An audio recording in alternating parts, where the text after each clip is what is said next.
She had 6 world-class engineers. She had millions of dollars in diagnostic equipment. She had everything except the one thing that actually mattered: the truth. And when a quiet mechanic from a small-town garage knelt beside her father's broken Ferrari and whispered, "I hear it," Victoria Langford realized she had been looking for the wrong kind of genius her entire life. But finding the right one was about to cost her everything she had left. If this story moves you, drop your city in the comments below and hit that like button. Let's see how far this story can travel. The Ferrari sat in the center of the climate-controlled restoration bay like a wounded king on a throne, magnificent even in its silence, heartbreaking in its stillness. It was a 1962 Ferrari, 250 GTE, painted in a deep Rosso Corsa that had faded over the decades into something richer and more complex than simple red, closer to the color of dried roses or old blood, or the particular shade of grief that settles in after the sharp pain has passed, and what remains is just the weight of everything that's gone. The chrome trim still caught the light with an elegance that modern cars couldn't manufacture, and the leather interior, cracked and sun-worn, held the ghost of a smell: motor oil and pipe tobacco and something indefinably personal that made Victoria Langford stop breathing every single time she stepped through the bay doors. Her father had bought this car the year he turned 32. The year he had mortgaged his apartment, borrowed money from his brother-in-law, and taken a risk that every single person in his life had told him was suicide. He had used the last of his savings to acquire a failing regional auto parts distributor called Langford Mechanical Supply, and somehow, through a combination of obsessive work ethic, mechanical genius, and a salesman's gift for making people believe, he had turned it into Langford Automotive Group, a mid-sized American car company that employed 4,000 people and had, for 3 consecutive decades, produced vehicles known for their reliability, their honest pricing, and what automotive journalists called a stubborn refusal to be glamorous. Robert Langford had been proud of that description.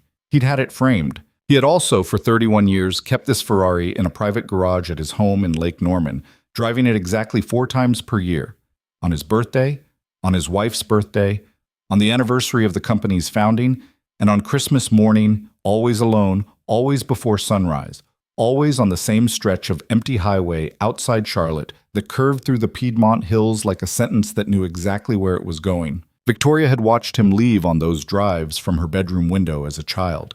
She had never asked to come along. Some things, she understood even then, were between a man and the version of himself that only existed at speed. He had died 14 months ago. A Wednesday morning in October, coffee going cold on his desk, a quarterly report open on his laptop, and a heart that had simply decided it was finished without consulting anyone. He was 67 years old. The Ferrari had not run since. "We've had 6 engineers look at it," Victoria said. She was standing at the floor-to-ceiling window of her office on the 14th floor of Langford Tower, looking down at the Charlotte skyline with the particular exhaustion of someone who had been fighting too many battles on too many fronts for too long. 6. 3 from Atlanta, 1 from New York, 1 from a Ferrari restoration specialist in Chicago, and Dr. Henning from Stuttgart, the man who literally wrote the academic paper on the GTE's original Colombo 512 configuration. Her assistant, a precise young woman named Claire, who had worked for Robert Langford for 9 years before accepting the same role with Victoria, looked up from her tablet. And none of them could identify the problem. They all identified a problem. Victoria turned from the window. She was 41 years old, with her father's dark eyes and her mother's cheekbones, and the kind of controlled composure that people either read as confidence or coldness, depending on how much they needed from her. Dr. Henning said the ignition timing was off. Marchetti from Chicago said it was a carburetor calibration issue. The Atlanta team, 3 people, billing at $800 an hour collectively, diagnosed a fuel delivery problem in the secondary float circuit. And we replaced everything they told us to replace. And the engine still won't turn over cleanly. It fires, runs rough for about 40 seconds, and dies.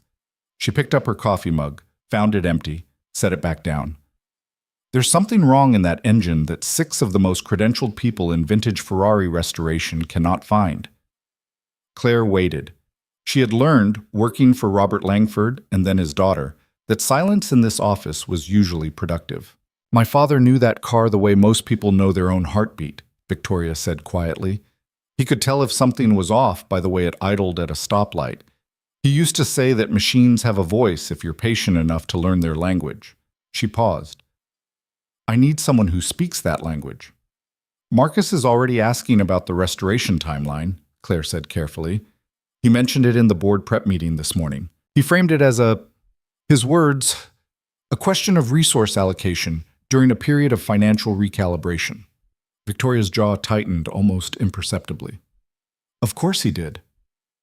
Marcus Vail had been her father's chief operating officer for 11 years. He was 54 years old, Harvard MBA, impeccable in his suits, precise in his language, and possessed of the particular kind of intelligence that was very good at identifying what other people needed and then positioning itself as the only available source of that thing.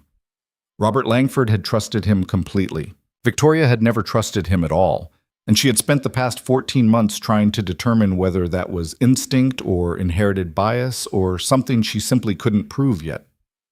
Schedule a full review for next week, she said, and find me the best mechanic in the state who isn't currently on anyone's radar.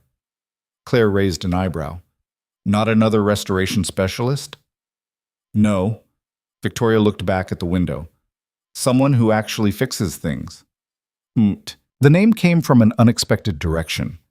It came from a retired racing driver named Del Hutchins, who had competed in Sports Car Club of America events throughout the 1990s and now lived on 40 acres outside Kannapolis, North Carolina, where he maintained a personal collection of vintage vehicles and occasionally consulted for wealthy clients who needed honest opinions about the cars they were considering purchasing. Victoria had met Del twice, once at a charity event her father had taken her to when she was 19, and once at Robert's funeral, where Del had stood at the graveside in a too large black suit and cried without any apparent embarrassment, which had made Victoria like him considerably.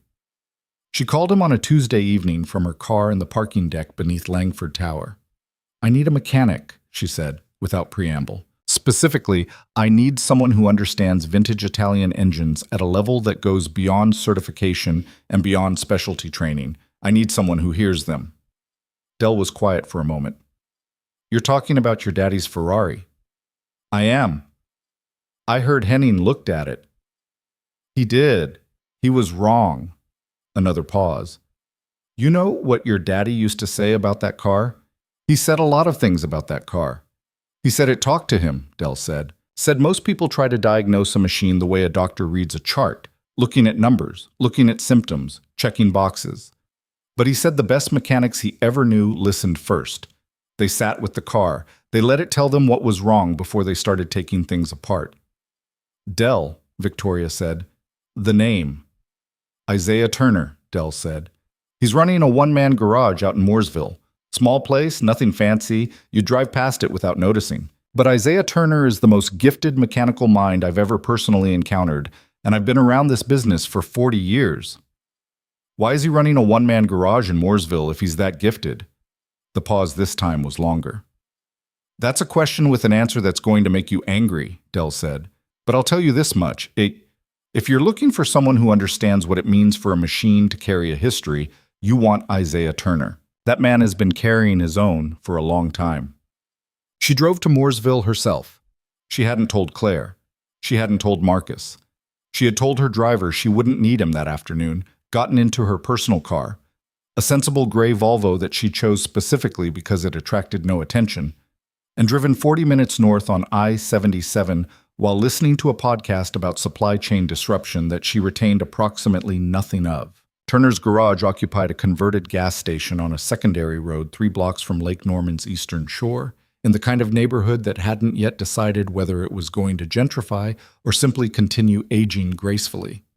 The original gas station signage had been removed and replaced with a hand-painted board that read, Turner's Automotive.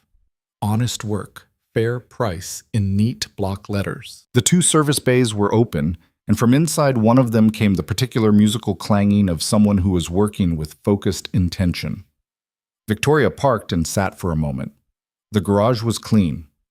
That was the first thing she noticed, not the showroom cleanliness of a dealership service center, but the functional order of a workspace that was respected, where tools were returned to their places, and the floor was swept not for appearances, but because precision required it. 3 vehicles were visible: a late-model pickup with its hood open, an older Subaru on the lift, and against the far wall, partially covered with a canvas tarp, the unmistakable silhouette of something older and considerably more interesting.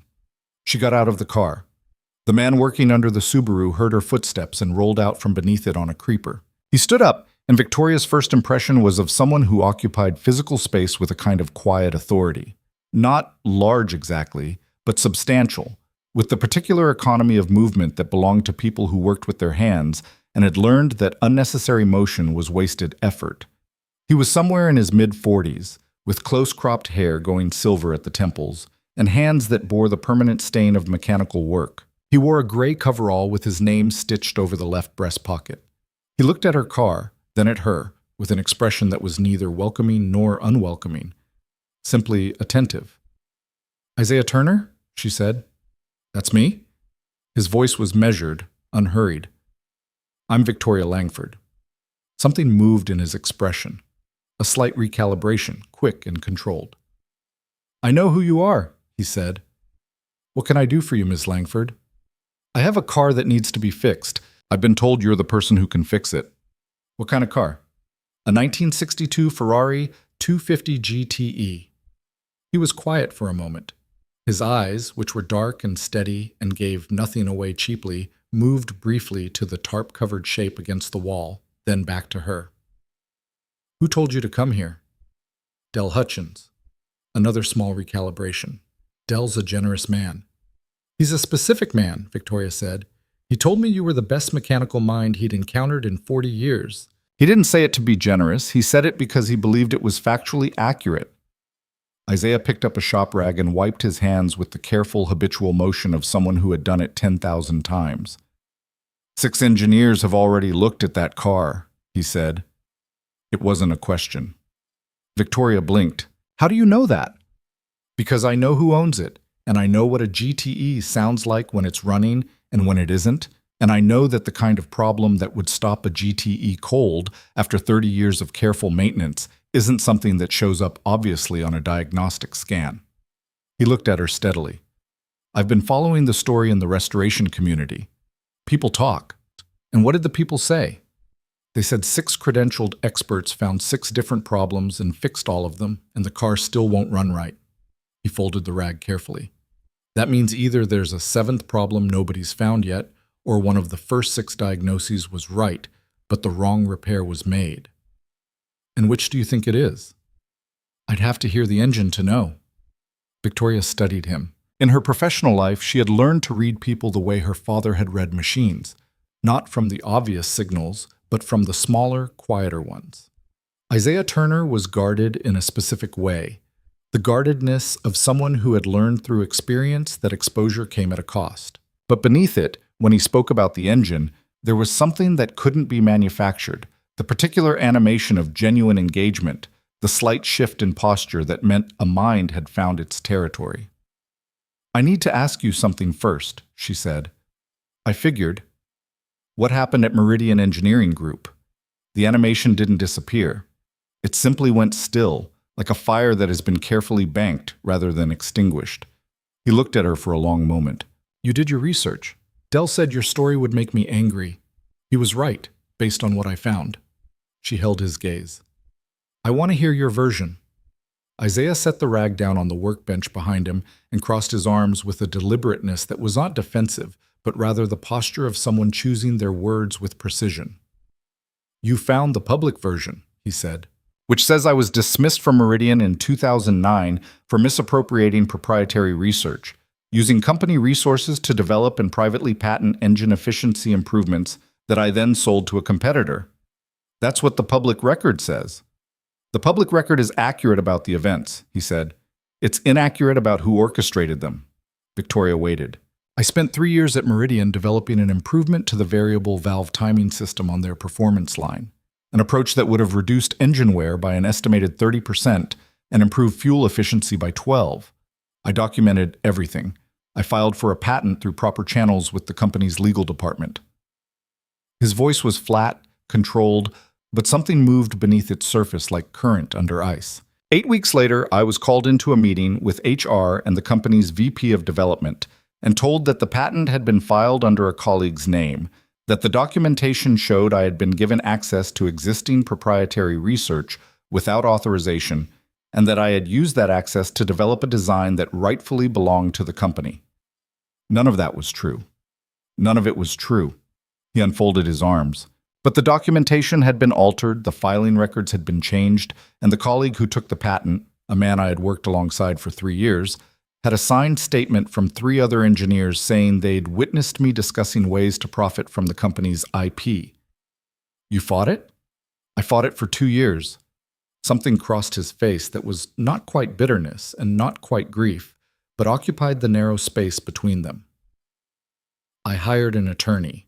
I filed a lawsuit. And then the company settled with me under an NDA that kept me from working in automotive engineering for any major firm, because the settlement terms were structured such that my accepting them was framed as an admission that the matter had been resolved to all parties' satisfaction, which the industry read as my guilt being acknowledged quietly. He looked directly at her. I had a 4-year-old daughter, a mortgage, and a legal fund that was gone. I took the settlement. The bay was quiet, except for the distant sound of traffic on the road outside and the soft ticking of cooling metal from the car on the lift. The man who filed the patent under his name, Victoria said carefully.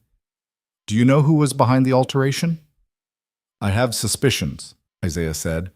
Nothing I can prove after 17 years. Victoria looked at him for a long moment. I want you to come to Charlotte, she said. I want you to look at my father's car.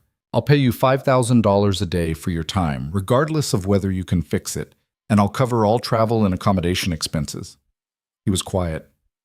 I'm not offering you charity, she said. I'm offering you a job I genuinely believe you can do better than anyone else I've found. Your board won't like it, he said. My board doesn't decide who I hire.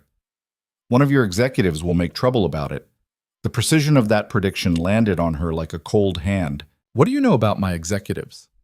I know who was at Meridian Engineering Group's corporate division in 2007 and 2008, Isaiah said quietly.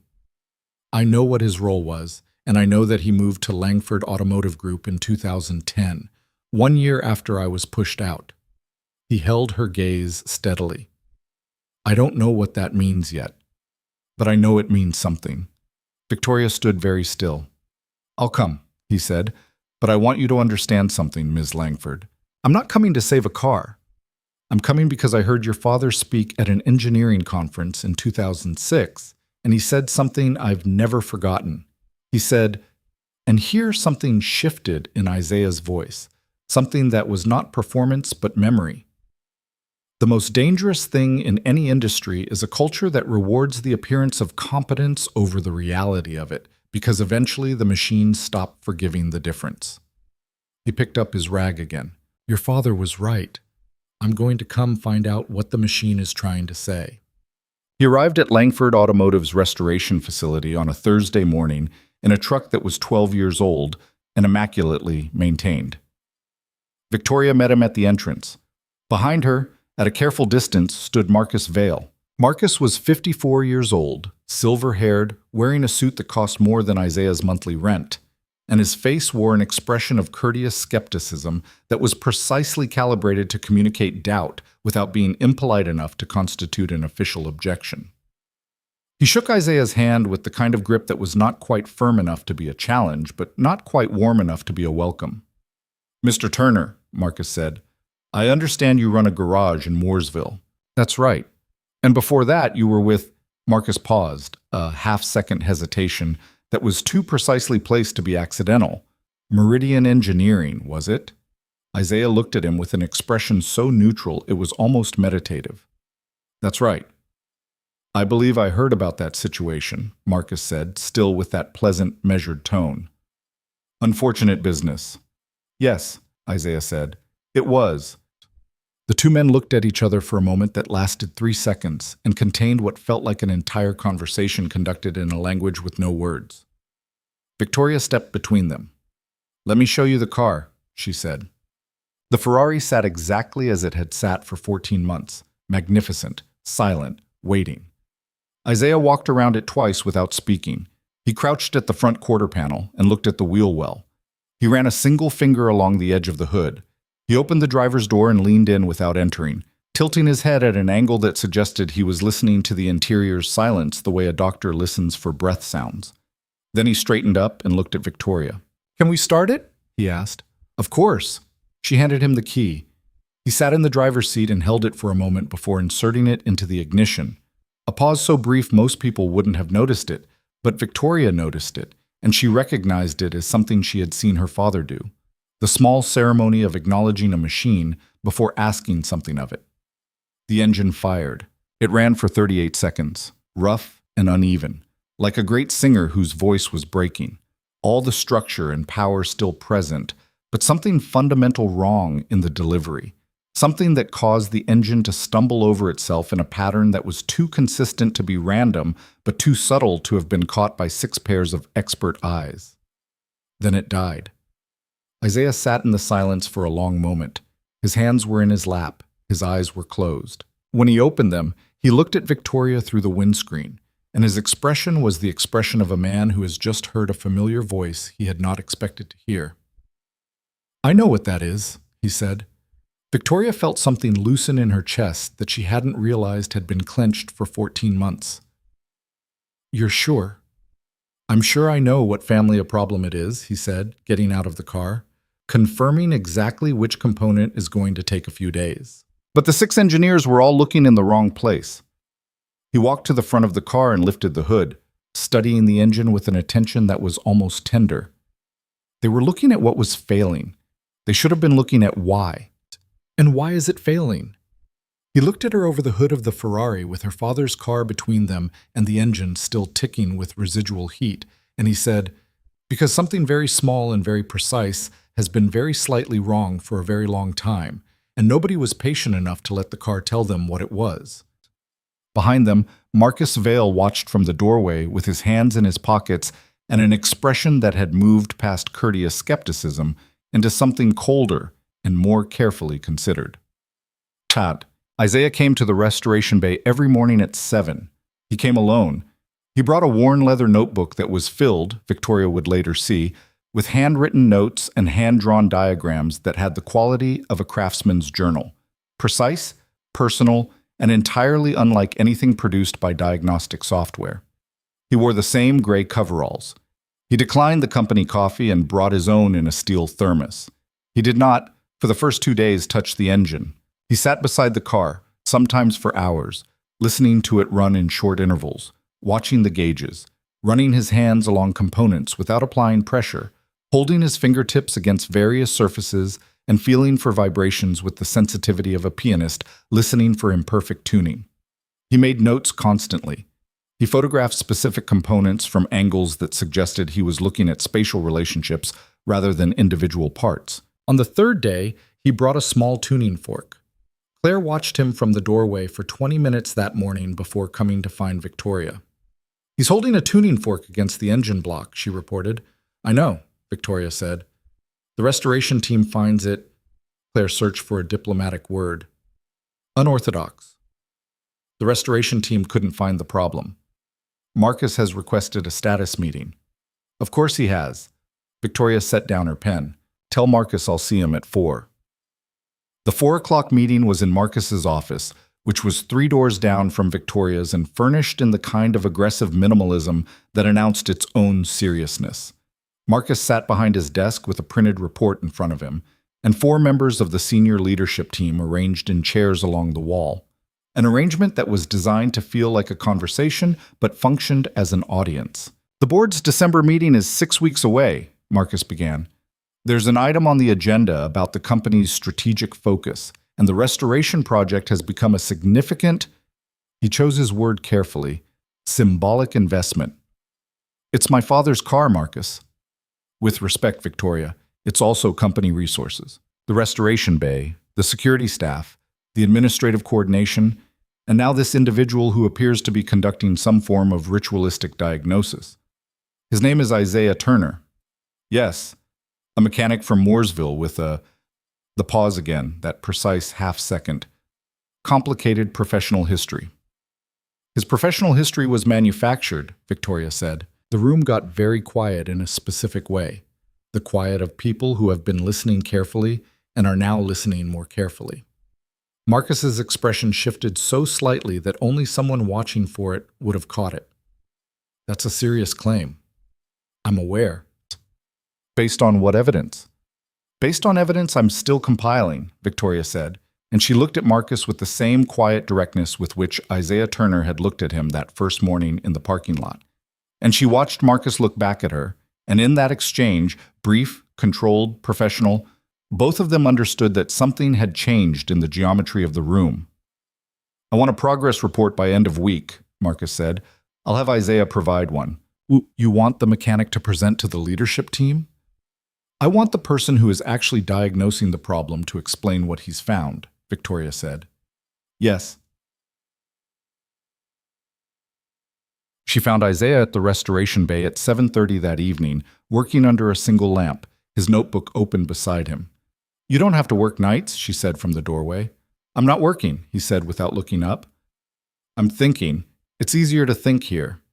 Victoria walked in and sat on a stool near the workbench. She had changed out of her workday clothes into jeans and a simple shirt, and without the armor of professional dress, she felt both more exposed and more herself.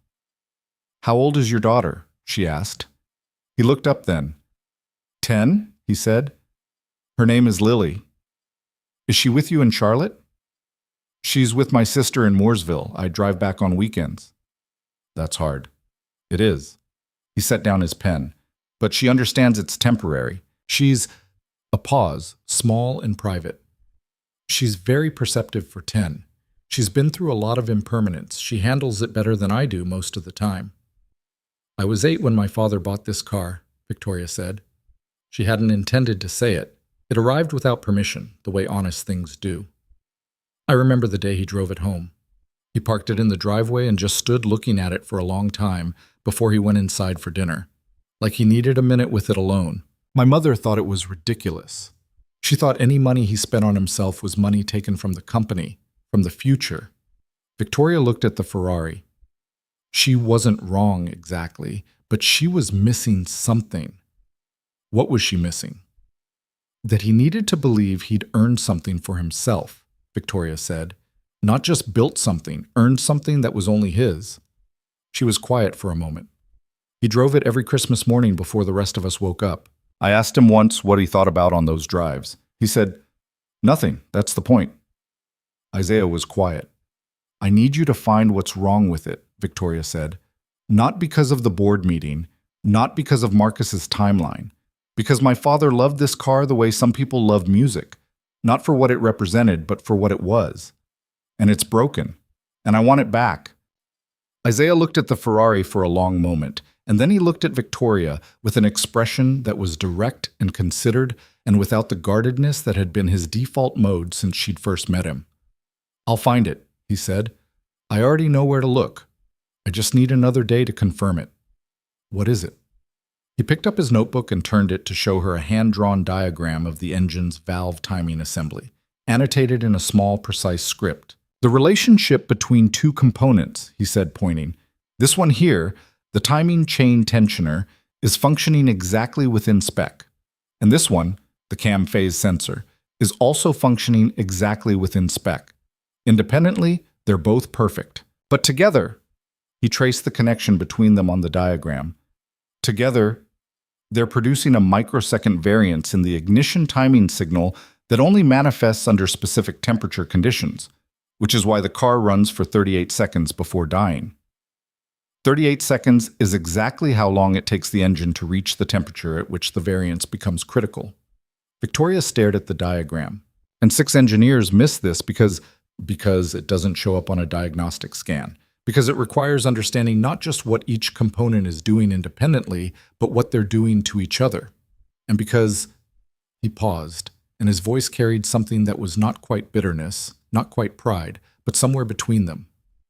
Because sometimes the machine is trying to tell you something that you can only hear if you already know the language.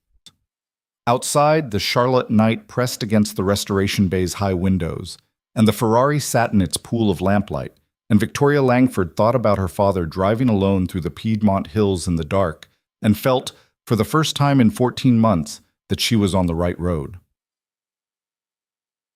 She was walking to her car at 9 that evening when her phone buzzed with a message from a contact she had reached out to 3 days earlier, a former paralegal at the law firm that had handled Meridian Engineering Group's HR disputes in 2009. The message was short. Found the original filing records, pre-alteration, scanned copies attached. You're going to want to see who signed the authorization for the document access that shouldn't have happened. Victoria stopped walking. She opened the attachments. She stood in the parking deck for 11 minutes, reading.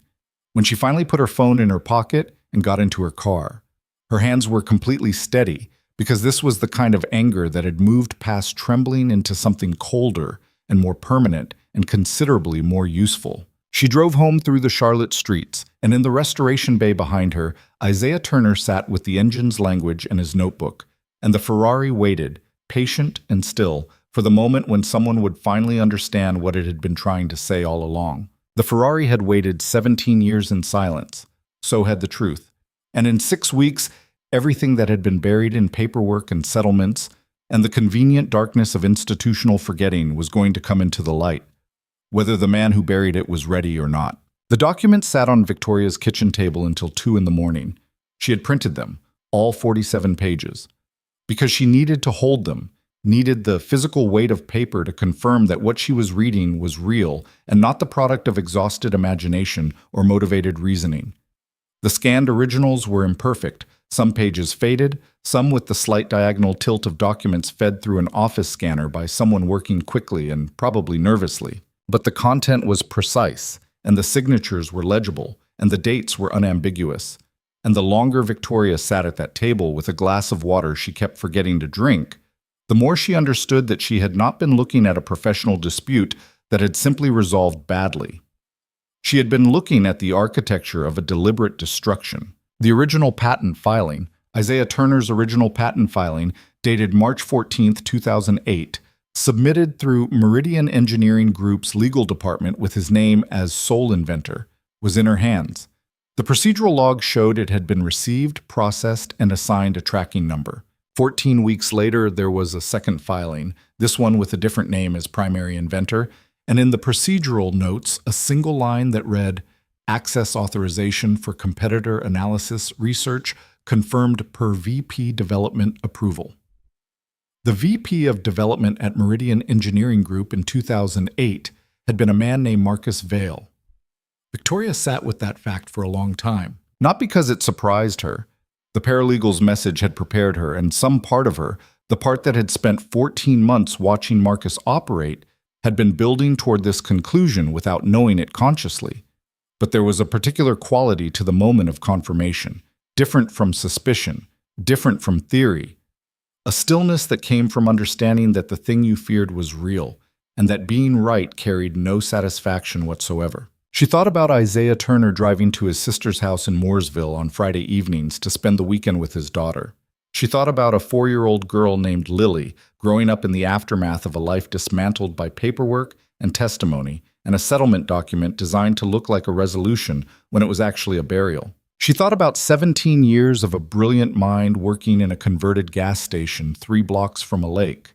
Not because he had failed, but because someone with power and no conscience had decided that his success was an inconvenience. Then she stacked the documents carefully, put them back in the folder, and went to bed. She did not sleep well, but she slept with intention, the way soldiers sleep before a campaign, not restfully, but purposefully, storing what they can because what's coming will require everything. In the morning, she called her attorney. Sandra Okafor had been Victoria's personal attorney for 6 years, and Langford Automotive's outside counsel for 4, and she had the particular combination of warmth and precision that made people underestimate her until they were already in trouble. Victoria liked her enormously and trusted her completely, which was a combination she had found rare enough in her professional life to treat with considerable care. "I need a privileged consultation," Victoria said. "Today. Not at the office." "My place or yours?" "Yours." Sandra's home office was in a converted sunroom in her house in Dilworth, surrounded by plants and natural light and the focused disorder of someone who worked constantly and organized by memory rather than visible system. Victoria laid the folder on the coffee table between them and watched Sandra read without interruption, which took 40 minutes. When Sandra finished, she set the documents down and looked at Victoria with an expression that was neither shocked nor satisfied, but simply that of a professional who has encountered a significant problem and is already organizing her response to it. "These are originals?" Sandra asked. "Scanned originals. The source is a former paralegal from the firm that handled Meridian's HR disputes." Credible source. "I believe so. I'll need you to vet it." "This authorization signature," Sandra said, touching the page without picking it up. "Vale was VP of Development at Meridian in 2008. "Yes." "And he left Meridian when?" "Early 2010. He joined Langford Automotive in March of that year." Sandra sat back.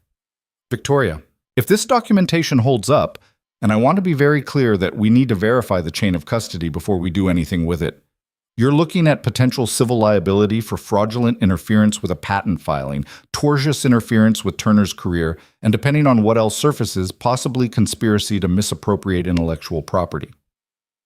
"I know, and Vale is currently your COO, which means he's in a position to do to me what he did to Isaiah Turner if I give him sufficient warning," Victoria said, "which is why we're having this conversation here and not in my office." Sandra was quiet for a moment. "What do you want to do?" "I want to do it right," Victoria said. "I want every piece of evidence verified, documented, and preserved before Marcus knows anything is happening. I want to understand the full scope of what he did before I move, and I need to do all of it while continuing to run a company and appearing to Marcus like nothing has changed. That's going to require an unusual degree of composure." "I'm aware. How long have you known about this?" Victoria looked out at Sandra's garden, where the late October light was falling through the remaining leaves in the particular golden way of autumn mornings that insist on being beautiful, regardless of what's happening beneath them. "I've suspected something was wrong about Marcus Vale since the day my father introduced him to me," she said.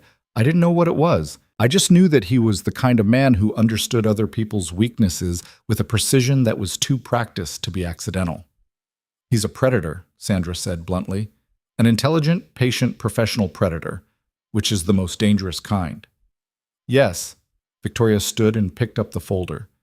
"And he's been in my company for 15 years, and I need to understand everything he's touched before I remove him from it." She was back at Langford Tower by 9, in her office, in her professional clothes, with her composed professional face arranged around the knowledge that was now sitting in her chest like a stone, and the day proceeded as days proceed, meetings and calls and decisions, and the 1,000 small maneuvers that constitute running a company. And she watched Marcus at the 10 o'clock leadership meeting with an attention she had always applied to him, but which now had a different quality, the attention of someone who has found the key and is now looking at the lock. He was, as always, impeccable. His presentation on Q4 projections was crisp, well-structured, and contained 3 subtle framings of the company's current challenges in ways that positioned his own division as essential and Victoria's recent decisions as questionable. She had noticed this pattern for months, the way his competence was always adjacent to her uncertainty, the way his solutions appeared most clearly in the context of her failures. It was a technique so refined it was almost invisible. Almost.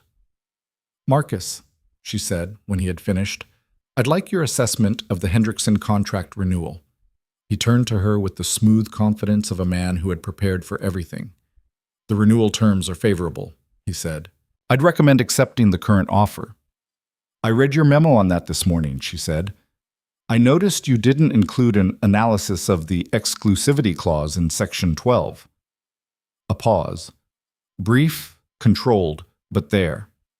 Section 12 is fairly standard boilerplate. It prevents us from sourcing equivalent components from 3 specific vendors for a period of 5 years, Victoria said. Okay. 2 of those vendors are companies we've been in preliminary discussions with for our next-generation powertrain program. I'd like a supplemental analysis on the implications before we sign." "Of course," Marcus said. "I'll have it by end of week." By tomorrow afternoon, Victoria said pleasantly. Thank you. She felt, rather than saw, the slight recalibration in the room, the other leaders adjusting their internal positioning slightly, the way people do when they realize that the power dynamics they thought they understood are more complex than they appeared. Marcus looked at her for exactly 1 second longer than necessary, and in that second she thought she saw something. Not fear, not yet, but the first ghost of uncertainty in a man who had been completely certain for a very long time. She went to the restoration bay at lunch. Isaiah was working. He had finally begun disassembling a specific section of the engine, not broadly, not invasively, but with surgical precision, removing only what needed to be removed to reach the components he had identified. His hands worked with the kind of economy that was almost balletic, each motion continuous with the last, tools picked up and set down in a rhythm that suggested the work had its own tempo, and he was simply following it. He didn't stop when she walked in, but he acknowledged her the way a musician acknowledges an audience that hasn't disrupted the performance, a slight shift of awareness without any break in concentration. "How's it coming?" she asked. "Slow," he said, deliberately slow. He held up a small component between 2 fingers, a piece of metal, perhaps 2 inches long, precisely machined, unremarkable to any eye that didn't know what to look for. "This is the cam phase sensor retaining collar," he said. "You see how it looks perfect?" She looked at it. It did look perfect. "Yes, it is perfect," he said. "The machining is within tolerance. The material is exactly right. The measurements are exactly right." He set it down carefully on the clean cloth he had laid on the workbench for components. But the timing chain tensioner it interfaces with, the one on the secondary chain, has worn 1/1000th of an inch beyond its manufacturing specification on the contact face. He picked up a different component and held it beside the first. 1/1000th of an inch, thinner than a human hair. Every single diagnostic tool those 6 engineers used would read that as within acceptable variance. "But it's not," Victoria said. "It's not," he confirmed, because this specific engine was designed with tolerances so precise that 1/1000th of an inch of wear at that specific contact point creates a microsecond lag in the cam phase signal that only produces a measurable effect at operating temperatures above 180 degrees Fahrenheit, which this engine reaches approximately 38 seconds after cold start. Victoria looked at the 2 small pieces of metal lying side by side on the clean cloth and felt something that took her a moment to identify. It was awe. Not at the complexity of the problem, but at the patience that had been required to find it. "You could hear it," she said. "You could actually hear that in the engine." "I could hear that something was out of relationship," he said. "Not broken, out of relationship. Like 2 musicians who are playing the right notes at the right tempo, but have drifted 30 milliseconds out of sync with each other. If you're just listening for wrong notes, you won't hear it. If you're listening for the whole sound..." He paused and looked at the Ferrari with an expression that held more than professional interest. "You feel it before you can explain it." Victoria sat down on a stool. "My father used to say something like that about people," she said. "He said the best employees he ever had weren't the ones who were right most often. They were the ones who could tell when something was off before the numbers showed it." "He was describing instinct built on deep knowledge," Isaiah said. "It only looks like magic from the outside." "He would have liked you," Victoria said, and meant it. Isaiah was quiet for a moment. He set down his tools and picked up his notebook and made a careful entry, his handwriting small and precise. "He did," he said, without looking up. "We met once. Charlotte Automotive Summit, 2006. He was the keynote speaker. I was a second-year engineer at Meridian." He paused. "After his talk, there was a reception. I spoke with him for maybe 10 minutes. He asked me what I was working on. I told him about the valve timing project. He listened the way people listen when they actually want to understand, not just respond." Isaiah looked up from his notebook. He said, and I've thought about this many times over the years, he said, "The companies that survive aren't the ones with the best ideas. They're the ones that create conditions where the best ideas can come from anywhere and get heard." Victoria felt the particular ache that was her father's absence. Not the sharp grief of the early months, but something more settled, more permanent, like the changed landscape after a tree has fallen. "He believed that," she said. He wasn't always perfect at practicing it, but he believed it. He was better at it than most, Isaiah said simply. They were quiet together for a moment in the restoration bay, and it was the easy quiet of two people who are comfortable in their shared purpose. And outside the high windows, the Charlotte afternoon was doing what Charlotte afternoons did in November, gray and cool, with a particular flatness of light that made the interior warmth feel earned. "I need to tell you something," Victoria said. Isaiah looked at her. "The documents I mentioned. The original filing records from Meridian." She kept her voice level. "I've reviewed them. The authorization for the access that was used to manufacture the evidence against you, the VP development approval that appears in the procedural log, the signature on that authorization belongs to Marcus Vale." The restoration bay was very quiet. Isaiah's expression did not change dramatically. There was no visible shock, no flash of anger, none of the theatrical responses that the moment might have invited. What happened was subtler and more significant, a kind of settling, like a structure that has been waiting a long time for a keystone to be placed. And now that the keystone is in, everything shifts a fraction of an inch into its correct position. "I wondered," he said. "You suspected him specifically?" "I knew someone senior had authorized the file access. I suspected it was someone who later had a reason to want that trail to disappear." He set his notebook down.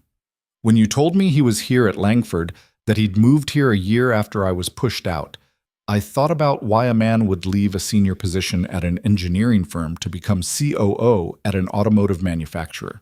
The career trajectory makes sense professionally, but the timing— He was leaving before the trail got cold," Victoria said. "That was my thought." He looked at her steadily. "What are you going to do?" "I'm going to do it carefully," she said. "I'm going to verify every document, build a complete picture, and then I'm going to remove him from my company in a way that doesn't give him any opportunity to preempt it or spin it." She held his gaze. "And when that's done, I'm going to make sure your name is cleared publicly. Not in a quiet settlement, publicly." Something moved in Isaiah's face that was profound and controlled and clearly cost him some effort to hold steady. "You don't need to do that to fix the car," he said. "No," she said. "I need to do that because it's right." He was quiet for a moment. "Ms. Langford."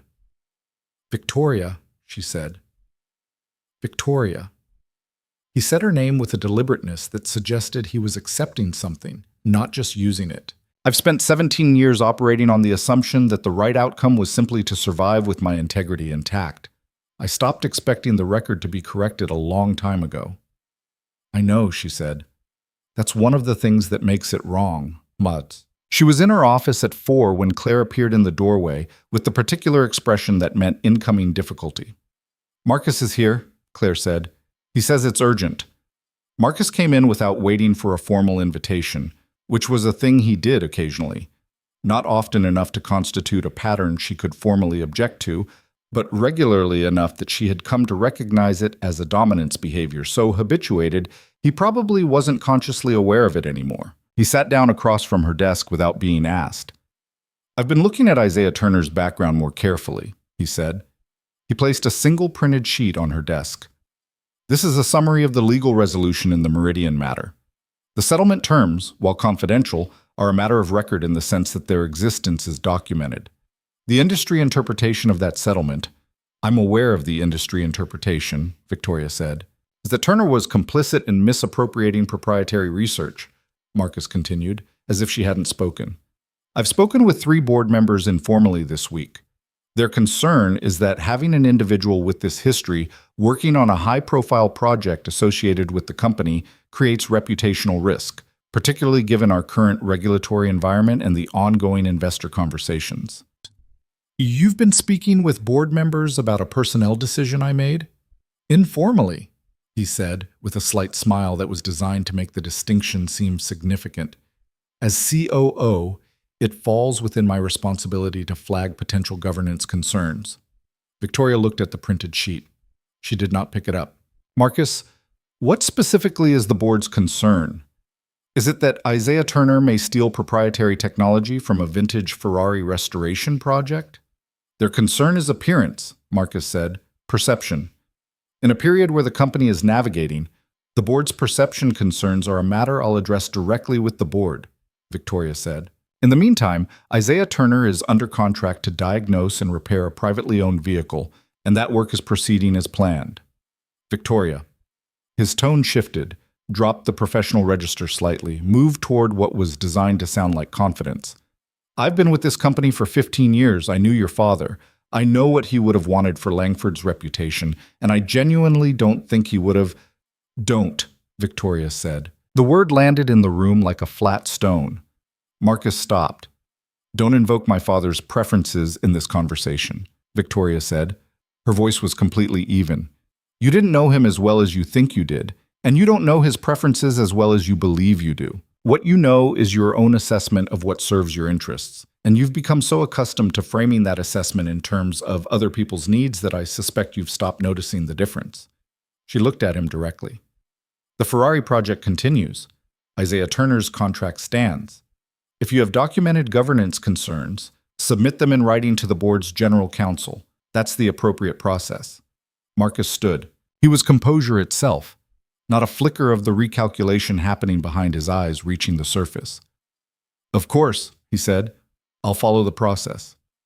When he left, Victoria sat for a full minute in the silence he had vacated, and then she opened her desk drawer and took out a small digital recorder that Sandra had configured for her 2 days earlier. And she noted the time and the date, and she thought, not yet, but soon.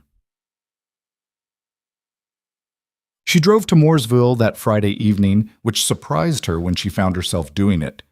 Found herself on I-77 northbound as the city gave way to the Lake counties, the road familiar now, in a way it hadn't been 3 weeks ago. She told herself she was checking on the garage, but that wasn't honest. She was following a thread of the story that she didn't entirely understand yet. Isaiah's garage was closed, but his truck was out front, and through the window of the small attached office, she could see the light on and his outline at the desk. She knocked. He opened the door with his reading glasses on and a technical manual in his hand, and for a moment the formality between them reset to zero. He was simply a man surprised at his door on a Friday evening, and she was simply a person who had driven 40 minutes without a fully formed reason. I should have called, she said. Come in, he said. The office was small and organized with the same functional precision as the garage. A desk covered in catalogs and technical documents, a whiteboard with diagrams, shelves of manuals arranged with visible logic. In the corner, at a child's desk positioned at exactly the right height, was a drawing. A crayon drawing, careful and bright, of a red car that was unmistakably a Ferrari. Victoria stopped. Isaiah followed her gaze and a different kind of expression crossed his face, private, unguarded, the expression that fathers have when something associated with their child appears unexpectedly in the adult world. Lily did that, he said. She visited the garage last summer when I had a client's Alfa Romeo in. She decided red Italian cars were her favorite thing. She doesn't know, Victoria began, that her father used to design engines for a living? No. He set the manual down. She thinks I'm a mechanic who fixes things. I haven't figured out how to explain the rest of it to her yet. What will you tell her? He was quiet for a moment.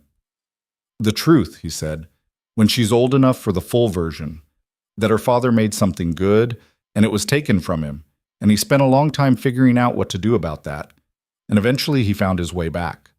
He looked at the drawing. I don't want her to grow up angry on my behalf, but I want her to understand that when something wrong is done to you, the answer isn't to pretend it didn't happen. What is the answer? He looked at Victoria. You document it, he said. You find the evidence, and you let the truth do what truth does when it finally gets the space to do it. Outside the office window, the Friday evening had settled into the particular quietness of lake country in November. No traffic, distant water. The kind of silence that wasn't empty but full, the way old things are full. Victoria thought about her father driving in the dark on Christmas mornings, thinking nothing, carrying everything. I found something else in the documents, she said. He waited. Marcus wasn't the only one who benefited from what happened to you, she said. The patent that was filed under your colleague's name, the colleague who took it, was licensed to a third party in 2011 for $2.3 million. I found the licensing agreement in the Meridian corporate filings. The proceeds went through a subsidiary that had 2 beneficial owners. She paused. One of them was your colleague. The other was a numbered company registered in Delaware. She held his gaze. Sandra is working on piercing that registration. We think the Delaware company traces back to Marcus. The silence lasted several seconds.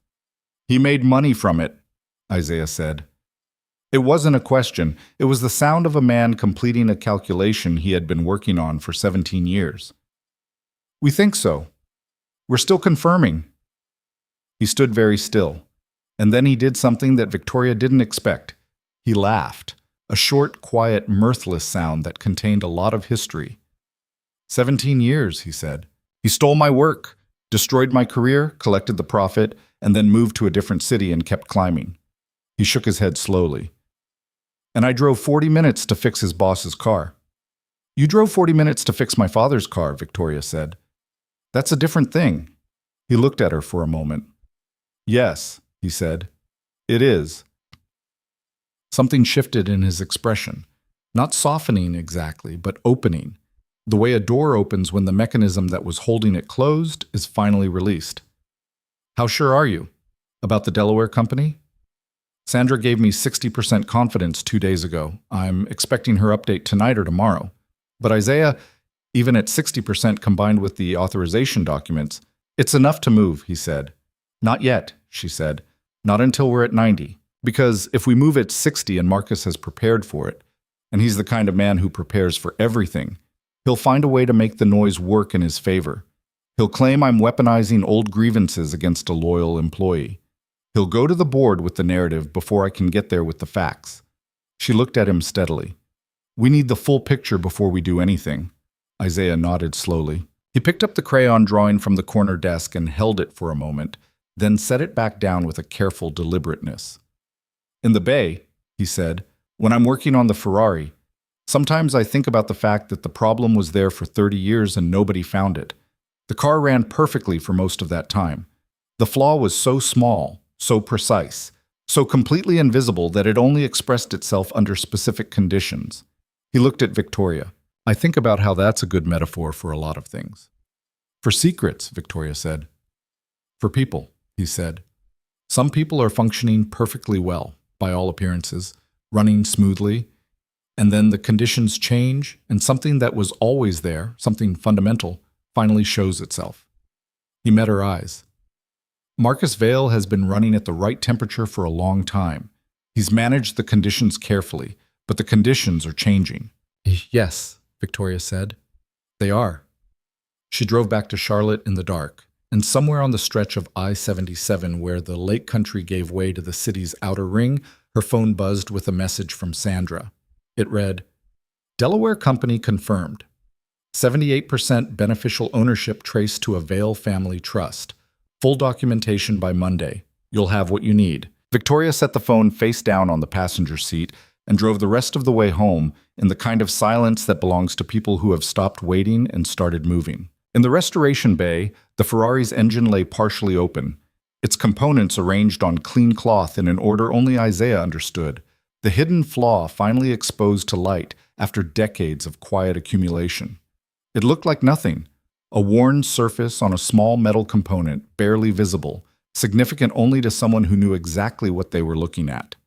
Which was, Isaiah had come to believe, true of almost everything that mattered. The knowledge existed in the documents on Sandra Okafor's desk.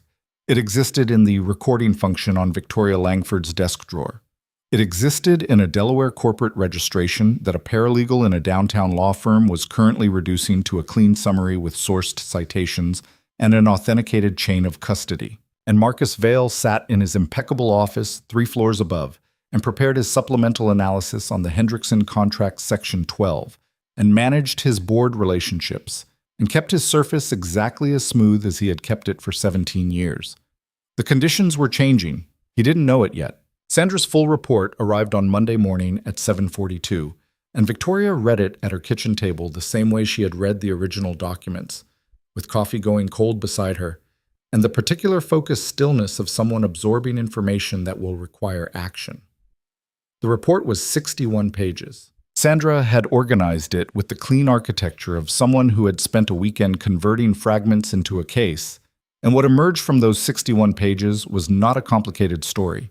It was, in fact, a very simple story dressed in the language of corporate law and financial instruments, and the simplicity of it was what made it so damning. In early 2008, Isaiah Turner had developed and submitted a patent for a variable valve timing improvement that Meridian Engineering Group's own internal evaluation had rated as having a projected commercial value of between $4 and $7 million. The patent submission had been processed correctly and assigned a tracking number. 14 weeks later, the tracking number had been reassigned, a procedural action that required VP-level authorization, and the inventor designation changed to a man named Paul Garrett, who was at the time a senior engineer working alongside Isaiah in Meridian's performance division. The authorization signature on the reassignment was Marcus Vale's. It was not forged. Marcus had signed it himself, which meant either he had been extraordinarily confident that no one would ever look, or he had believed that the paper trail had been sufficiently buried by the subsequent HR process to render the authorization meaningless in context. He had been nearly right on both counts. Nearly. The IP was licensed in 2011 to a Tier 1 automotive supplier called Axion Components for $2.3 million. Paul Garrett received 40% of the licensing fee. The remaining 60%, $1.38 million, was paid to a Delaware LLC called VT Holdings Group. Sandra's forensic accountant had traced VT Holdings Group through 2 layers of nominee directors to a family trust established in 2007 in the name of Marcus Allen Vale. Victoria read that paragraph 3 times. Not because she didn't understand it the first time, but because there is a difference between suspecting a thing and having it documented to a forensic standard, and she wanted to feel the weight of that difference fully before she moved forward. She called Sandra at 8:15. "What's your confidence level on the trust attribution?" 93%, Sandra said. "The remaining 7% is documentation we're still waiting on from Delaware's corporate registry. A secondary filing that will confirm the trust's beneficial ownership unambiguously. I expect it by Wednesday. And without that secondary filing, 93% is enough to move in a civil proceeding. For a boardroom confrontation, it's more than enough." Sandra paused. "Victoria, I want to say something as your attorney and as someone who has been watching this situation develop." "Say it." "Marcus Vale has been at Langford for 15 years. He has relationships with at least 4 board members that predate your tenure as CEO. He is going to fight this, and he's going to fight it by attacking the credibility of every person and document involved. He'll go after Turner's background. He'll question the paralegal's chain of custody, and he'll frame you as a CEO who manufactured a scandal to remove a COO who was challenging her authority." Another pause. "I'm not saying this to discourage you. I'm saying it because your counter to all of that is not just the quality of the evidence. It's the quality of your delivery. You need to control the sequence of events completely." "I know," Victoria said. "He cannot know what's coming before it arrives." "I know. Which means the next 3 or 4 days, however long it takes to get the Wednesday filing, need to look completely normal from his perspective." "Understood." Victoria set down the report. "Sandra, when we move, I want Isaiah Turner in the room." A brief pause. "That's unusual." "It's his story," Victoria said. "He should be there when it ends." The Monday morning leadership meeting proceeded as Monday morning leadership meetings proceeded. Structured, professional, and freighted with the various undercurrents of a senior team that had been managing uncertainty for 14 months since Robert Langford's death. Victoria ran it with her customary precision, moved through the agenda without deviation, and gave Marcus exactly what he expected: a CEO, functioning under pressure, managing competing demands, appearing stretched but controlled. She had spent 20 years learning to be unreadable when she needed to be. It was, she reflected, possibly the most useful skill her father had never taught her, and she had acquired entirely on her own. Marcus presented the supplemental Section 12 analysis, which was thorough and accurate, and recommended, with well-constructed reasoning, that they proceed with the Hendrickson contract as originally structured. Victoria thanked him for the expedited turnaround and said she'd review it by end of day and that the legal team would need to weigh in before any decision was finalized. His eyes moved to hers at the phrase legal team, a microsecond assessment, quick and professional. She gave him nothing back. After the meeting, she went to the restoration bay. Isaiah had been there since 7. The engine components were arranged with greater organization now. The disassembled section laid out in a sequence that matched the order in which it would be reassembled, like a sentence that had been deconstructed and was now being prepared for careful reconstruction. He was working on the timing chain tensioner itself, measuring the worn contact face with a micrometer, making entries in his notebook with the focused quiet of a craftsman in his element. He looked up when she walked in. He read her expression the way he read engines, not from the obvious signals, but from the smaller ones. "The report," he said. "Monday morning," she confirmed. "Sandra has everything she needs. We're waiting on one final document from Delaware, expected Wednesday. And then? And then I call a special board meeting." She sat on her usual stool. "I want to walk you through what that will look like because you're going to be in the room." Something shifted in his posture, a careful stillness. "You mentioned that. I need you to understand what it will involve. Marcus will be in the room. The full board will be in the room. Sandra will present the documentation. And at some point during that presentation, Marcus is going to look at you across that table and understand that the person he exiled to a small garage in Mooresville was in the building the entire time this was being assembled." She held his gaze steadily. "I need to know you can handle that without it handling you." Isaiah set down the micrometer and was quiet for a moment.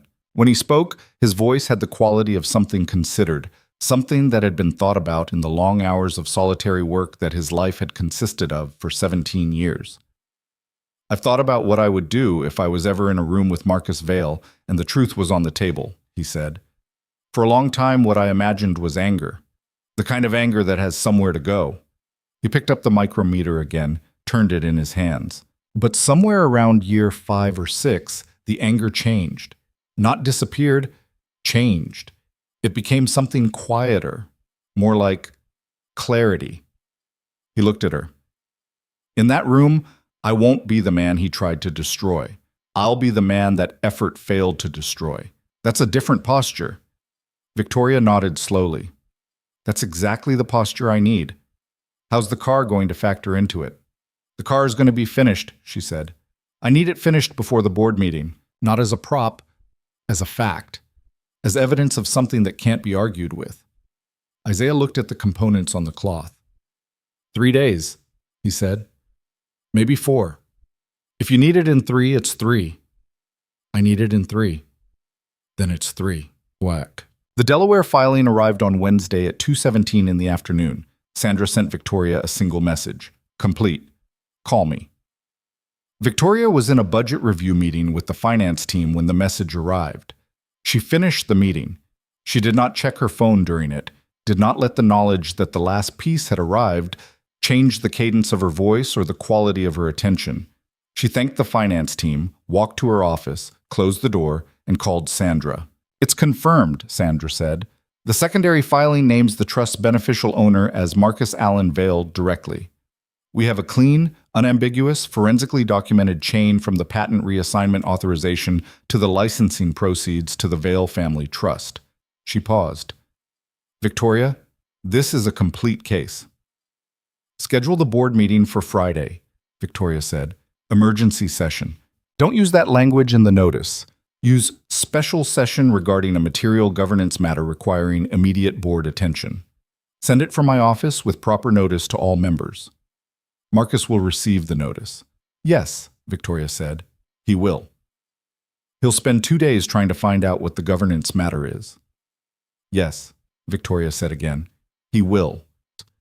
After she hung up, she sat for a moment with the recorder in her hand, the small digital device that had been in her desk drawer for 2 weeks. She thought about the conversation with Marcus that was going to happen before Friday. Not the board meeting, something else, something necessary. She thought about Sandra's warning, the quality of your delivery. She thought about Isaiah saying the conditions are changing in a small office in Mooresville with a crayon drawing of a red car on the corner desk. Then she picked up her phone and sent Marcus a message. "Can you come by my office at 5? I want to discuss the Hendrickson matter before I respond to legal." His reply came in 40 seconds. "Of course." He arrived at 5 exactly, which was a thing Marcus Vail always did. Exact punctuality, neither early enough to seem eager, nor late enough to seem careless. He sat down with his customary assurance, a man on familiar terrain in a familiar room, and Victoria thought, he has no idea. "I've been thinking about the Section 12 analysis," she said. She had the Hendrickson file open on her desk as a frame for the conversation, and she spoke about it for 3 minutes with genuine engagement because the contract matter was real and the analysis was worth discussing, and she needed the conversation to feel, for as long as possible, like what it appeared to be. Then she said, "Marcus, I want to ask you something off the record." He settled back slightly. The relaxation of a man who believed he was about to be consulted, trusted, brought into an inner circle. "Of course. What do you actually think of Isaiah Turner's work?" The settling reversed. Subtle, controlled, but there. "Professionally? I think an unconventional diagnostic approach in an unregulated context is difficult to evaluate without— what do you actually think?" Victoria said. "Not the governance position, not the board optics. What do you think when you watch him work?" Marcus looked at her for a moment. "I think he's probably talented," he said carefully. "I think talented people with complicated histories require careful management." "Complicated histories," Victoria said. "What do you mean by that?" "The Meridian matter," he said. "The IP misappropriation." "He says he didn't do it. People in those situations often maintain that position. What if he's right?" Marcus held her gaze with the ease of long practice. "The settlement terms suggest the matter was resolved conclusively." "The settlement terms were structured to look that way," Victoria said. "That's different from being that way." A pause, slightly longer than his usual pauses. "Victoria, I'm not sure I'm asking you what you know about what actually happened at Meridian," she said. Her voice was still even, still professional, still the voice of a CEO having a private conversation with a senior executive. "Not what the public record says. What you know." The room was very quiet.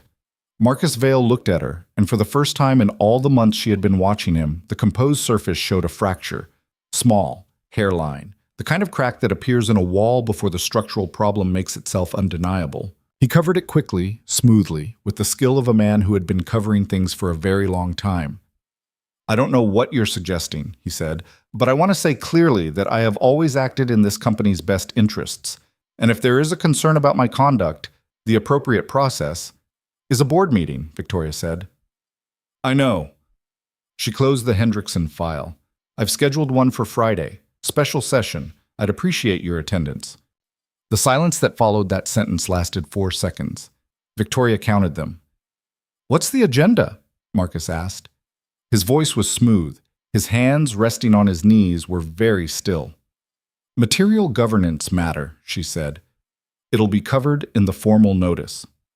He stood. He straightened his jacket. He looked at her with an expression that had moved beyond composure into something more deliberate. The expression of a man who is no longer certain of the terrain, but is committed to appearing as if he is. "I'll be there," he said. "I know you will," Victoria said. When he left, she opened her desk drawer, took out the recorder, and stopped the recording. Then she sat back and thought about the fracture she had seen in his surface. And she thought about what Sandra had said. He will fight this by attacking the credibility of every person involved. And she felt the cold, certain knowledge that the next 48 hours were going to be the most dangerous of the entire sequence, because Marcus Vail was now preparing. He made his move Thursday morning. Victoria was in her car, 20 minutes from the office, when Claire called. "I need to tell you something before you arrive," Claire said, and her voice had the particular careful quality of someone delivering bad news they have already processed and are delivering as cleanly as possible. Marcus sent an email to the full board at 6:15 this morning. It went to all 11 members. The subject line is "Concerns regarding current leadership decisions and personnel risk management." Victoria pulled into the left lane and kept her speed exactly steady. "What does it say?" He outlines what he calls a pattern of unilateral decision-making over the past 6 weeks. He specifically identifies the Turner engagement as a personnel decision made without proper governance oversight. And he includes a summary of the Meridian situation that frames it as a settled IP theft case. Claire paused. He's also questioning the restoration project's resource allocation and suggesting that the company's financial challenges are being exacerbated by what he calls non-core investments driven by personal priorities. The phrase personal priorities landed in Victoria's chest with a cold precision. He was implying grief-driven poor judgment. He was suggesting that her father's Ferrari was a CEO who couldn't separate her private mourning from her professional responsibilities. It was a clean, lethal framing, and it was exactly what Sandra had predicted. "How many board members have responded?" Victoria asked. 3. 2 acknowledged receipt. 1, Richard Ashworth, replied to Marcus with, "I share some of these concerns and would appreciate a call." Richard Ashworth, 14 years on the board. He had known Marcus for 11 of them. He was 63 years old and had spent most of those years believing that stability meant continuity. And continuity meant the people who had always been in the building. "Tell Sandra," Victoria said. "Already done. She's waiting for your call." Victoria called Sandra from the parking deck. "He moved," she said. "I saw the email. Richard Ashworth forwarded it to me 20 minutes ago." Sandra's voice was steady. "This changes the sequence. We need to move the board meeting up." "To when?" "Today. This afternoon. If we wait until Friday, Marcus spends tonight on the phone with every board member he has a relationship with, and by tomorrow morning we're walking into a room where half the board has already been told a story." Sandra paused. "Call an emergency session for 2 o'clock. I'll have printed copies of the full documentation ready by noon. We go today. We control the narrative. We wait. We're reacting to his." Victoria was already out of her car walking toward the elevator. "I need the car," she said. "The Ferrari. I need it to be running when the board meeting ends. I need it to be running today." She pressed the elevator button. "Can you call Isaiah?" "You want me to call your mechanic?" "Yes, tell him the timeline moved. Tell him I need whatever he can give me by 2 o'clock. A pause. "I'll call him right now." Isaiah had been in the restoration bay since 5:30. He had slept 4 hours the night before and arrived in the dark, the building's security guard letting him in with the quiet familiarity that had developed between them over the past 3 weeks, and he had continued the work with the focused urgency of a craftsman who understood that a deadline had a meaning beyond the schedule. He had replaced the timing chain tensioner's contact face with a precisely machined replacement component he had manufactured himself. Not sourced from a supplier, but made by hand on a lathe he had requested access to in Langford's fabrication shop 3 doors down. The replacement was machined to the original Ferrari factory specification with an additional 0.5 of an inch allowance to account for the precise thermal expansion characteristics of the alloy at operating temperature. He had verified the measurement 11 times. He had retimed the cam phase sensor in relation to the new tensioner contact, setting the relationship between the two components to a tolerance that the original designers had specified, but which had drifted imperceptibly over 62 years of mechanical reality. He had verified the ignition timing sequence manually, with a timing light and a degree wheel, the way it had been done in 1962, because the digital tools that the 6 previous engineers had trusted had been insufficient to detect a problem this subtle, and he was not going to trust them now. When Sandra called at 9:42 and told him the board meeting had moved to 2 o'clock, he looked at the engine in the car, partially reassembled, most of the components back in place, the major work done, and he did a calculation in his head that accounted for the remaining steps, their sequence, their dependencies, and the irreducible minimum time each required. "I'll have it running by 1:30, he said. "Are you sure?" "No," he said honestly, "but I'll have it running by 1:30. He called his sister in Mooresville. "Tell Lily I'll call her tonight," he said. "I've got something to finish today." "Is it the Ferrari?" "Yes." His sister was quiet for a moment. She had known him for 47 years and had watched the Meridian affair hollow him out and watched the years in the garage build him back up into something different. Not the same shape, but solid in a different way, the way bone heals denser at the fracture site. "Isaiah," she said, "I'm fine. I know you're fine, I just—" She stopped. "Come home this weekend. Lily made you something." "I will," he said. "I promise." He went back to work. The board assembled in Langford Tower's main conference room at 2 o'clock. There were 11 board members, 7 were present in person. 4 joined by video. Sandra Okafor sat at the table to Victoria's right, with the documentation folders arranged before her with the precision of someone who had prepared for cross-examination. Marcus Vale sat 3 seats to Victoria's left, impeccable, composed, with a legal pad in front of him and a pen that he had not yet uncapped. Victoria looked at each face around the table before she spoke. Richard Ashworth, who had replied to Marcus's email, sat with the studied neutrality of a man who had not yet committed to a position and was waiting to see which direction the room moved. Others were similarly calibrated, the particular careful blankness of experienced board members who had learned that premature expression was a liability. "Thank you for coming on short notice," Victoria said. "I called this session because a matter has come to my attention that is material to this company's governance and requires the board's immediate knowledge." She paused. "I also want to acknowledge that several of you received an email from our COO, Marcus Vale, this morning. I'm aware of its contents. What I'm about to present is directly relevant to the concerns raised in that email, though not in the way Marcus intended." Marcus's pen tapped once, lightly, against his legal pad.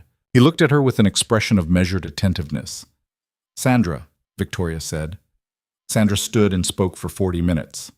She presented the original patent filing with Isaiah Turner's name, the procedural reassignment with Marcus Vale's authorization signature, the licensing agreement, the VT Holdings Group payment trail, the Delaware corporate registration, and the family trust documentation. She presented each piece in sequence with sourcing and chain of custody noted for each exhibit. She was clear, she was precise, and she was devastating in the way that only documented facts can be devastating. Not because they were dramatic, but because they were irrefutable. The room was very quiet for most of those 40 minutes. Richard Ashworth uncrossed and recrossed his legs at the 12-minute mark and did not move again. 2 board members on the video screen leaned forward in the way people lean forward when they are no longer performing attentiveness but actually feeling it. Marcus said nothing. He sat with his pen still uncapped, resting on the legal pad, and his face remained composed in a way that was no longer the composure of confidence, but the composure of survival. The expression of a man holding himself together by the force of disciplined habit, while something fundamental was changing beneath him. When Sandra finished, she sat down. The silence lasted 6 seconds. "Marcus," Victoria said, "I want to give you the opportunity to respond." He looked at her. Then he looked at Sandra. Then his gaze traveled, very slowly, to Isaiah Turner, who was sitting at the far end of the table, not in a board seat, but in a chair positioned along the wall, slightly outside the formal arrangement, present as a witness rather than a participant. They had not looked directly at each other until this moment. The look that passed between Marcus Vale and Isaiah Turner lasted 4 seconds and contained 17 years. Isaiah met it without expression, not coldly, not with triumph, not with any of the performances that the moment might have invited. He met it with the stillness he had described to Victoria, the posture of a man whom the effort to destroy had failed to destroy. He simply looked back, steady and clear, and let the truth do what truth does when it finally has the space to do it. Marcus turned back to the table. He looked at his legal pad.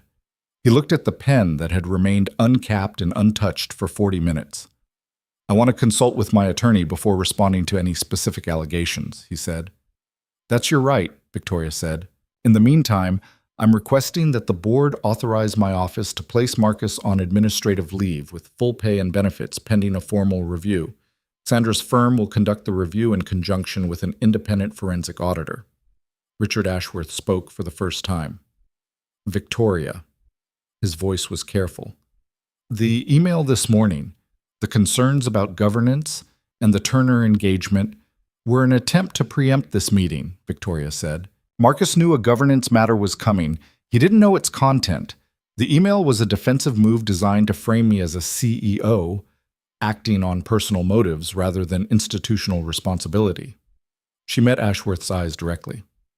"Richard, you've known Marcus for 11 years. I understand that. But you've also known this company for 14 years, and you knew my father. What you're looking at in Sandra's presentation is not an allegation. It is documentation." She paused. "I'm asking you to read it." Ashworth looked at his copy of the documentation folder. He had been looking at it during Sandra's presentation. He looked at it again now. "The motion to place Marcus on administrative leave pending review," Victoria said. "I need a second." Ashworth looked up from the folder. He looked at Marcus. Marcus was looking at the table.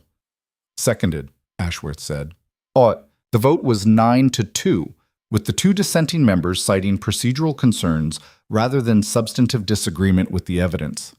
Marcus stood when the vote concluded. He stood with the same precision with which he always stood, and he straightened his jacket with the same deliberateness, and he looked at Victoria across the table with an expression that had finally shed its performance, and showed something underneath that was neither remorse nor defiance, but something more complicated. Something that looked, Victoria thought, like a man confronting the exact dimensions of what he had been. "I'll have my attorney contact Sandra's office," he said. "That's appropriate," Victoria said. He walked to the door. He stopped with his hand on the frame and he looked back, not at Victoria, but at Isaiah. He looked at him for a long moment. Isaiah looked back. Marcus said nothing. He left. The room exhaled. Victoria sat for a moment in the specific quiet that follows something that cannot be undone. Several board members began speaking, but she was aware of a sound, faint and very distant, from somewhere below. From 3 floors down, from the building's lowest level, from the restoration bay where a door had been left open. It was the sound of an engine turning over. It fired, rough and uncertain, for 2 seconds, and then something very small and very precise, found its relationship with something else, and the roughness resolved. And the sound that emerged was the sound of a 1962 Ferrari 512 running cleanly for the first time in 14 months. The board members heard it. Several of them went quiet. Richard Ashworth, who was old enough to know what a Ferrari V12 sounded like when it was healthy, turned toward the sound with an expression that had nothing professional in it whatsoever. Just a man hearing something beautiful and allowing himself to know it. Victoria stood. "Excuse me," she said. She walked out of the conference room, down the hall, to the elevator, and descended 3 floors. And when the elevator doors opened, she could hear it clearly now. The engine running with the full-throated confidence of something restored to exactly what it had always been. All the power and the precision that had been there all along finally expressing itself without the impediment of a flaw so small that it had taken a man with 17 years of patient knowing to find it. She walked into the restoration bay. Isaiah was standing beside the Ferrari, his hands at his sides, listening. The engine ran and ran and ran. Steady, powerful, alive with the particular aliveness of something that had been built to move and was finally being permitted to do so. The sound filled the bay and bounced off the concrete walls and the high windows and came back changed, richer, the sound of something real in a real space without apology. Isaiah turned when he heard her footsteps. He looked at her.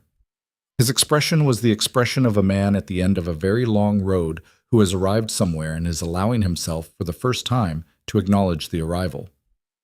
"How did the meeting go?" he asked. Victoria stood beside him and listened to the engine running. 9-2, she said. He nodded slowly. "And Marcus?" "Administrative leave pending full review." She paused. "He looked at you before he left." "I know. Did you get what you needed from that?" Isaiah was quiet for a long moment. The Ferrari ran on between them, its V12 voice steady and unhurried, speaking the language that only a very specific kind of patience had ever been able to hear. "I didn't need anything from him," he said at last. "I needed the truth to be in the room. That's different." Victoria looked at the car, at the deep faded Rosso Corsa, at the chrome trim catching the restoration bay's work lights, at the leather interior that still held the ghost of her father's pipe tobacco, and the particular smell of a man's private joy. She thought about Christmas mornings and empty highways and the things people do alone that are the truest versions of who they are. "He would have been here for this," she said, "if he could have been." "I know," Isaiah said. They stood together and listened to the engine running, and in the conference room 3 floors above them, Richard Ashworth was reading Sandra Okafor's 61-page report with the careful attention of a man correcting a 17-year-old understanding, and on a desk in a small office in Mooresville, a crayon drawing of a red car sat waiting for a father who had promised to come home. The Ferrari ran on. The Ferrari ran for 11 minutes that first afternoon before Isaiah shut it down. Not because anything was wrong. Everything was exactly right. the engine settling into its operating temperature with the smooth authority of a mechanism restored to its intended state.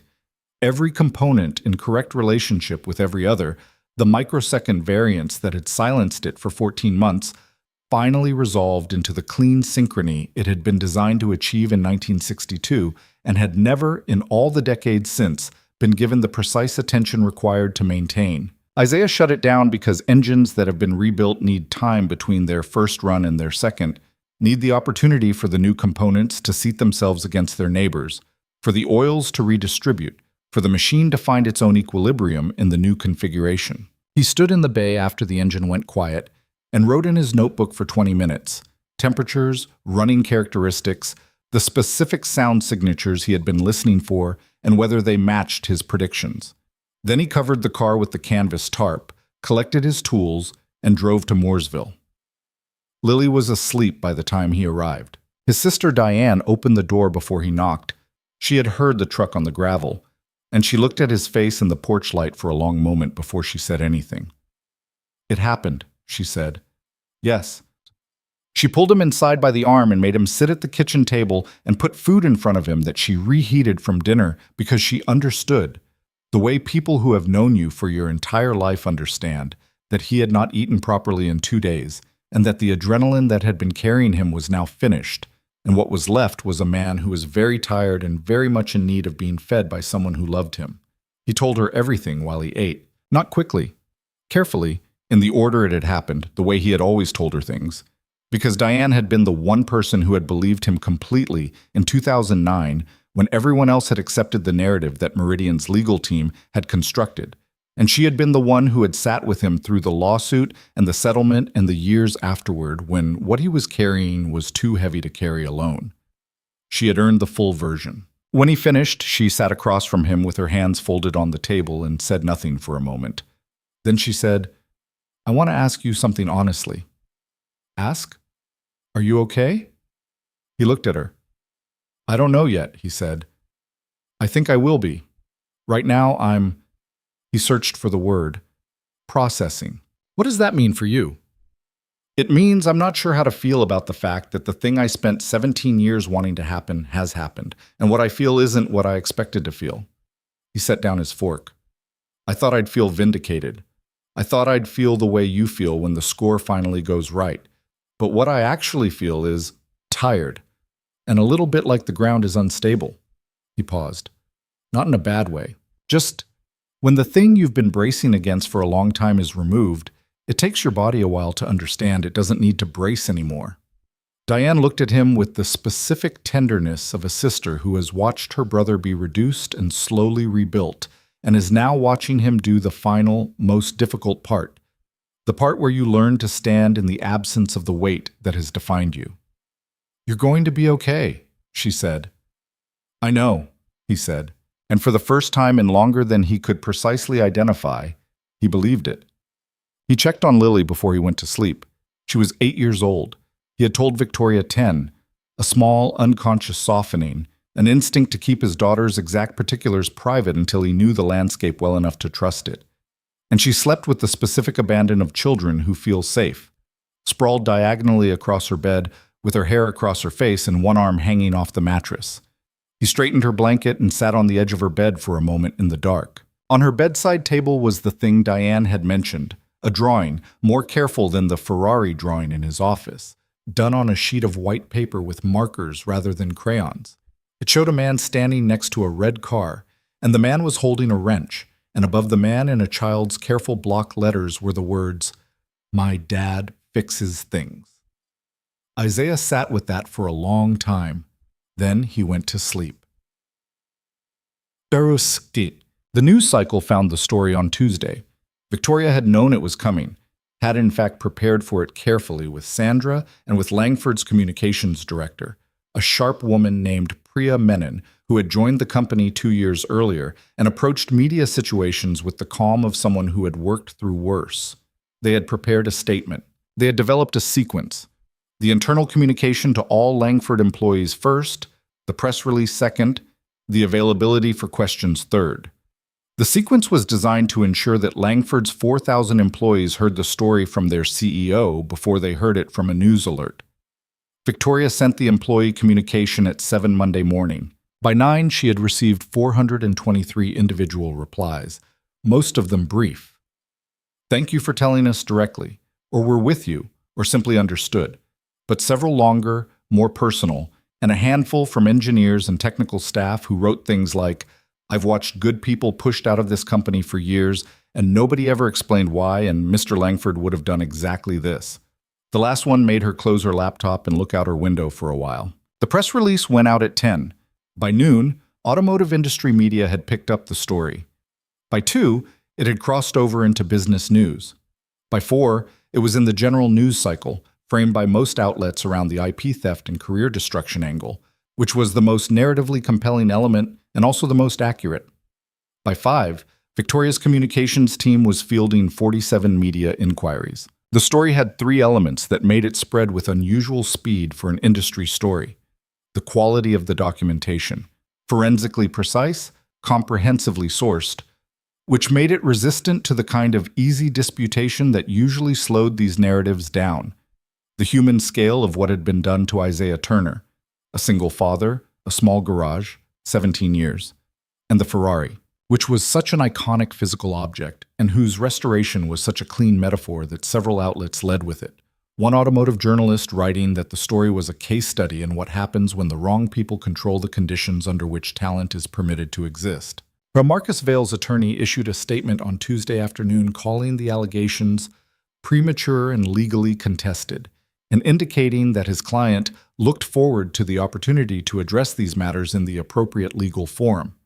It was professional, it was carefully crafted, and it moved approximately no one, because the documentation that Sandra had assembled was not the kind of documentation that lawyerly language could neutralize. Paul Garrett, Isaiah's former colleague, the man who had accepted the patent attribution, issued a separate statement on Wednesday through a different attorney, indicating that he was prepared to cooperate fully with any investigation and provide a complete and accurate account of the events in question. His attorney's language was notably different from Marcus's, less combative, more forward-looking, the language of someone who understood the difference between being implicated and being the primary architect, and was making a careful calculation about which side of that distinction served his interests. When Victoria's communications director relayed Paul Garrett's statement to her on Wednesday afternoon, Victoria read it twice and said, "Tell Sandra." "She's already seen it," Priya said. "She said to tell you it's the first domino." Isaiah came back to Charlotte on Wednesday. The board had voted on Tuesday to retain his services through the completion of the restoration and to engage him additionally as an informal consultant on a mechanical heritage project that Langford had been discussing for 2 years without finding the right person to lead it. The vote had been 11-0. Ashworth, who had seconded the administrative leave motion on Friday and then spent the weekend reading the documentation in full, had proposed the retention resolution himself. Isaiah drove to Charlotte on Wednesday morning and was in the restoration bay by 8. He ran the Ferrari for the second time, 15 minutes, then a cooling period, then another 20 minutes, monitoring everything with the patient attention of the previous weeks, but with a different quality now, the attention of confirmation rather than diagnosis. He was listening for the absence of the problem, and the absence was complete. The engine ran with an authority that made the restoration bay feel smaller, the V12 voice filling the space with the full-throated confidence of something given back its proper conditions. At the 20-minute mark, he shut it down and stood with his notebook and wrote his final entry in the pages he had been filling since the day he arrived. Engine running to original specification. All thermal parameters within factory tolerance. Ignition timing confirmed at asterisk and then the precise number, and beneath it a single additional line that was not a technical notation. Restoration complete. He closed the notebook. Victoria arrived at 9. She stopped in the doorway of the restoration bay and looked at the Ferrari, which sat uncovered for the first time since Isaiah had removed the canvas tarp to run it. The Rosso Corsa glowing in the morning light, the chrome trim sharp, the leather interior patched where he had carefully repaired the most deteriorated sections without altering the fundamental character of the wear, because he understood that 30 years of a man's use was not a defect to be corrected, but a record to be honored. "It's done," she said. It wasn't a question. "It's done." She walked to the car and laid her hand on the hood the way her father had always done. Flat-palmed, the whole hand, the gesture of someone taking a temperature or offering a greeting or acknowledging something alive. She stood that way for a moment with her eyes slightly unfocused and her breathing even, and Isaiah gave her the space of it without speaking. "I want to drive it," she said. "It's ready." She looked at him. "Come with me." He hesitated, not from reluctance, but from the slight surprise of someone who has been operating in a professional context and is being invited across a different kind of threshold. "All right," he said. She drove. They took the same stretch of highway outside Charlotte that her father had driven on Christmas mornings. She knew the road, had known it without ever having driven it herself, the way children absorb the specific geographies of their parents' private lives. The Piedmont hills rolled on either side, the November landscape brown and spare and beautiful in the way of things that have shed their ornament and are showing their actual structure. The engine ran perfectly. Every gear change was clean. The car moved through the road's curves with the particular eagerness of a machine that has been restored to its purpose after a long interruption.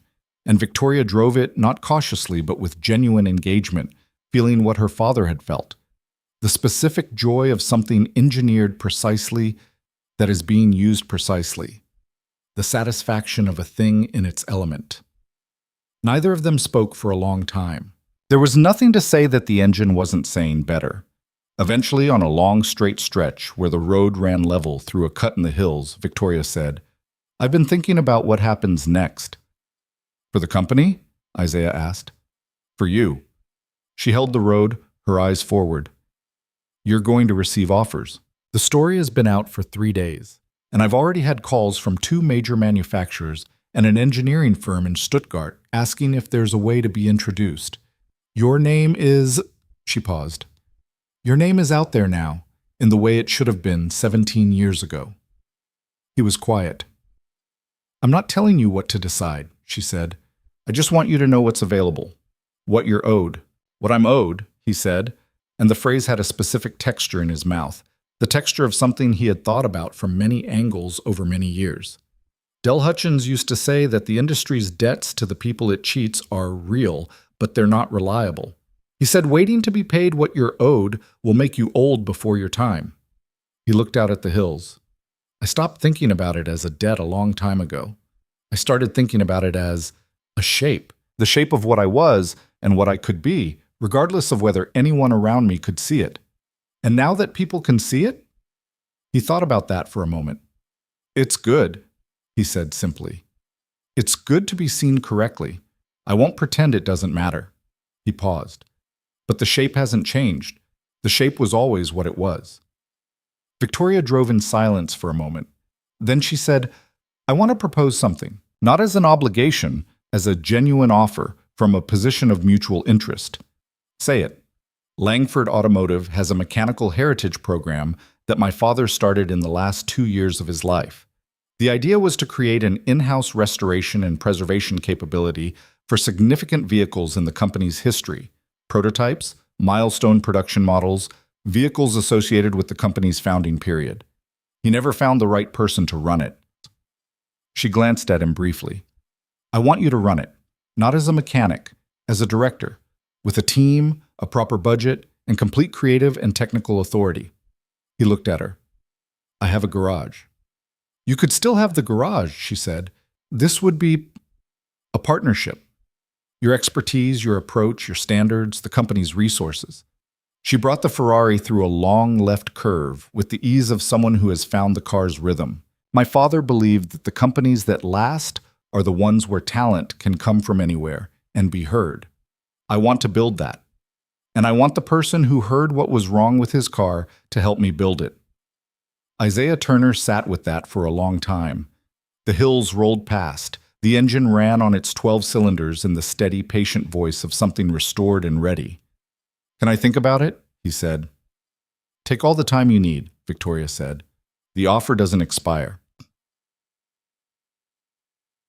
The Charlotte Automotive Heritage Showcase was held on the 3rd Saturday of November at the Charlotte Convention Center with 400 industry attendees, significant press coverage, and a keynote slot that Langford Automotive had held for 6 of the event's 12 years, a tradition that Robert Langford had established, and that the organizing committee had offered to Victoria as both an honor and, this year, a recognition that the story currently attached to the Langford name was one that the automotive world was paying considerable attention to. Victoria had prepared the keynote with Priya and with Sandra, and she had added one element that neither of them had suggested and both had, after a moment, fully endorsed. She had asked Isaiah to stand with her at the podium. He had said no initially, a quiet, certain no, the no, of someone who had spent 17 years in the particular invisibility of professional exile and was not yet entirely comfortable with the idea of its opposite. "This is your moment," he said, "your company, your stage." "The story belongs to both of us," she said. "And frankly, if you're not there, the automotive press is going to spend the next 2 years speculating about you in ways that you'd find considerably more uncomfortable than a podium." He had thought about it for a day. Then he called her and said, "All right." He drove to Charlotte that Saturday morning in his 12-year-old truck, which he had washed the day before, and he wore a suit that he had owned since before Meridian. It still fit, slightly. And he arrived at the convention center 2 hours early because he was a man who did not do things hastily. He walked through the exhibit hall before it opened to the public, past the vintage vehicles and the industry displays and the photographs of automotive history, and he stopped at one particular photograph, a black and white image of a 1962 Ferrari 250 GTE on a race circuit, the driver invisible behind the windscreen, the car caught mid-corner in the particular elegance of momentum, and he stood looking at it for a long time. A young man from the organizing committee appeared at his elbow. "That's a beautiful car," the young man said. "Yes," Isaiah said. "It is." "Do you know anything about them?" Isaiah looked at the photograph for another moment. "A little," he said. The keynote was at 2 o'clock. The hall was full. Victoria stood at the podium in a dark navy suit and spoke first about the company, about what Langford Automotive had been under her father, about the challenges and the vision for what it would be going forward. She spoke about integrity in manufacturing and institutional responsibility, and then she said, "I want to talk about something that happened in this company over the past several weeks, because I think it illustrates something important about what this industry is and what it needs to become." She told the story. She told it cleanly and completely. The Ferrari, the 6 engineers, the man from a small garage in Mooresville, the documentation that Sandra had assembled, Marcus Vale's administrative leave and the investigation now being conducted. She did not editorialize. She did not perform outrage. She simply laid the facts in order, the way evidence is laid in order, and let the facts do what they do when they are presented clearly to an audience capable of understanding them. The hall was very quiet. When she reached the moment in the story where the Ferrari's engine ran for the first time, she paused. "I want to introduce the man who made that possible," she said. "Not as a mechanic, as an engineer, as the person who heard something that 6 credentialed experts could not find because he was willing to be patient with the machine in a way that the machine had been waiting for 62 years. She looked to her left. Isaiah Turner. He walked to the podium from the wing of the stage, and the hall, 400 automotive industry professionals, journalists, engineers, executives. The hall gave him a standing ovation before he said a single word. Not a polite professional recognition. A full, immediate, instinctive standing ovation, the kind that happens when a room full of people who understand a field recognize that they are acknowledging something real. Isaiah stood at the podium and looked out at 400 people on their feet, and was quiet for a moment that was just long enough to be human and just short enough to be dignified. Then he leaned toward the microphone and said, "Thank you. I want to say something brief, because I'm a better listener than I am a talker." A few people laughed. The tension in the room eased into something warmer. "I spent 17 years running a garage," he said. "I did good work there. I want to be clear about that. I'm not asking anyone to feel sorry for the garage. The garage was honest work, and honest work has its own dignity." He paused. "But what was done to remove me from a career I had built and a contribution I had made, that was wrong. Not complicated wrong, simply wrong. And the reason I'm standing here today is not because justice automatically happens if you're patient enough. It happens because someone decided to do the work of making it happen." He looked at Victoria. I'm grateful for that work. He stepped back from the podium. The hall gave him the ovation again, longer this time. Victoria returned to the microphone. We have one more thing, she said. The rear doors of the hall opened. The Ferrari entered. It had been driven from the loading dock by a member of Langford's restoration team at a walking pace. The engine running, the sound of the V12 reaching the hall before the car was visible. And when it rolled into the space, the Rosso Corsa alive under the convention center lights, the chrome sharp, the whole car carrying itself with the authority of something that had been given back its proper life. There was a sound in the hall that was not applause exactly, and not a gasp exactly, but something in between, the sound of 400 people encountering something beautiful and unexpectedly feeling it. The car came to rest at the center of the floor. The engine idled for a moment, steady, clean, perfectly calibrated, and then the driver shut it down, and the silence that followed was the kind of silence that has weight. Richard Ashworth was in the audience. He had come personally, which he had not been required to do. He was standing in the fourth row with his hands in his pockets, and his face had the expression of a man in the process of revising a significant portion of his understanding of the world, which is uncomfortable and necessary and looked exactly the way it looks on a 63-year-old who still has the capacity to do it. He found Isaiah in the crowd after the keynote, and he shook his hand with a grip that was direct and without the social calibrations of professional networking.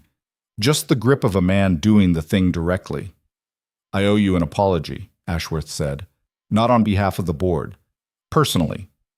I received Marcus's email last Thursday, and I replied to it in a way that gave it credibility it didn't deserve. Isaiah looked at him steadily. You read the documentation, he said. You seconded the motion. That's the minimum of what I should have done, Ashworth said. I'm aware of that. Isaiah held the handshake for a moment. It happened, he said. You corrected when you had the information to correct. That matters. Ashworth nodded. He looked at the Ferrari across the room. Your father. And then he stopped because he was talking to the wrong person. He found Victoria in the crowd next and said the same thing to her. Your father would have been proud.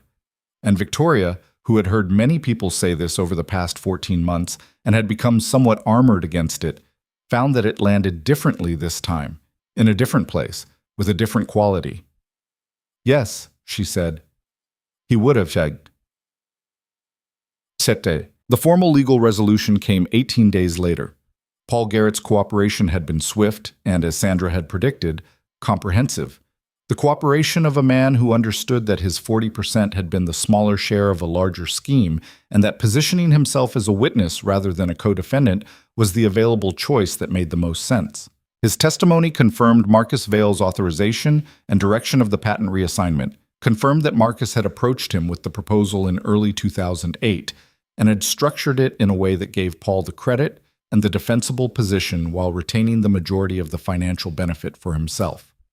The civil filing named Marcus Vale as the primary defendant. The IP theft, the fraudulent reassignment, the career interference, the financial proceeds held in the family trust. Sandra had assembled it with the completeness of someone who had spent 3 weeks thinking about nothing else. And the filing was 49 pages of documented facts and legal argument that left very little for a defense attorney to work with, except procedural delay. Marcus's attorney requested a settlement conference before the filing was formally entered. Sandra's response was 4 sentences long. The offer was acceptable, the terms were not negotiable, the timeline was immediate, and any public statement from Marcus's side that disputed the factual record would result in the settlement being withdrawn and the case proceeding to a filing that would make the documentation available in full in the public court record. The settlement was reached in 17 days. Its terms were confidential in their specific financial amounts, but its core elements were not. A formal acknowledgement of Marcus Vale's conduct, Isaiah Turner's complete exoneration from the 2009 Meridian matter, the invalidation of the patent that had been filed under Paul Garrett's name, and a public record correction that would appear in the relevant professional registries and industry databases with Isaiah Turner's name correctly attributed as the original inventor of the variable valve timing improvement. Sandra called Victoria with the final confirmation on a Thursday afternoon. It's done, she said. Signed, sealed, in the record. And Isaiah's name? Updated in the patent database as of this morning. He's the inventor of record, The original filing date, the original documentation, all of it correctly attributed. Sandra paused. I want to say something, Victoria. Say it. In 22 years of practice, I have worked on cases where the right outcome happened and cases where it didn't. The difference is almost never the quality of the evidence. It's almost always whether someone with sufficient position and sufficient will decided to use them. Another pause. You could have managed this quietly. You could have removed Marcus with a private settlement and a confidentiality agreement and let the Isaiah Turner matter remain what it was.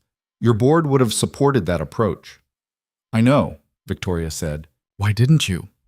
Victoria looked out her office window at the Charlotte skyline, at the gray November sky pressing down on the buildings, at the city moving through its Thursday afternoon with the indifference and energy of a city that doesn't know any particular story within it unless someone makes it visible. Because my father said something once when I was about 12 years old, and I had come home from school upset about something unjust that had happened to a friend of mine. He said, she paused and smiled slightly at the memory. He said, Victoria, the world runs on people deciding that something isn't their problem. The only thing that makes any difference, ever, is someone deciding it is. Sandra was quiet for a moment. He was right, she said. He usually was, Victoria said. After she hung up, she opened her laptop and wrote an email to Isaiah. It was short. It said, It's done. Your name is in the record, correctly, where it always should have been. Call me when you can.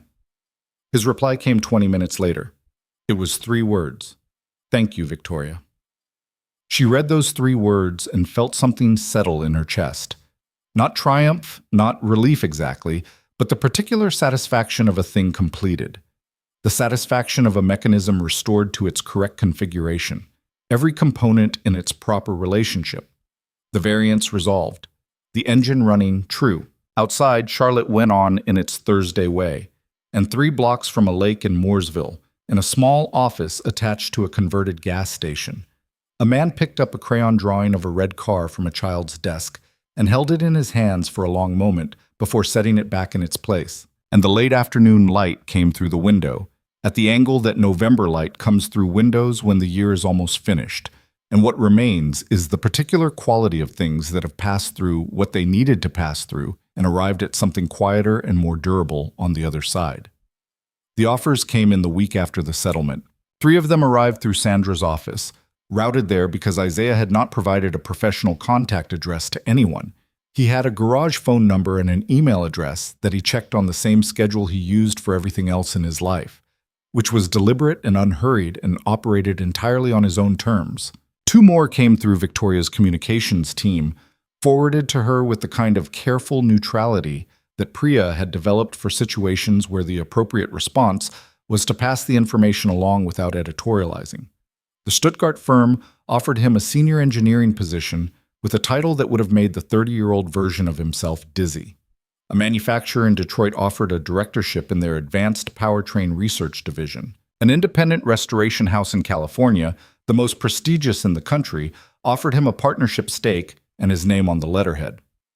A racing team based in North Carolina offered a chief mechanical officer role that came with a salary that bore no resemblance to anything he had earned in the preceding 17 years. Isaiah read each offer carefully. He read them the way he read technical documentation, without rushing, without the distortion of excitement or fear, with the particular attention of someone who understood that what a document said and what it meant were not always identical. Then he filed them in a folder on his desk in the Mooresville garage, beneath a parts catalog for vintage Italian vehicles, and beside his notebook, the one that had accompanied the Ferrari diagnosis, its pages now filled with the record of 3 weeks of patient listening.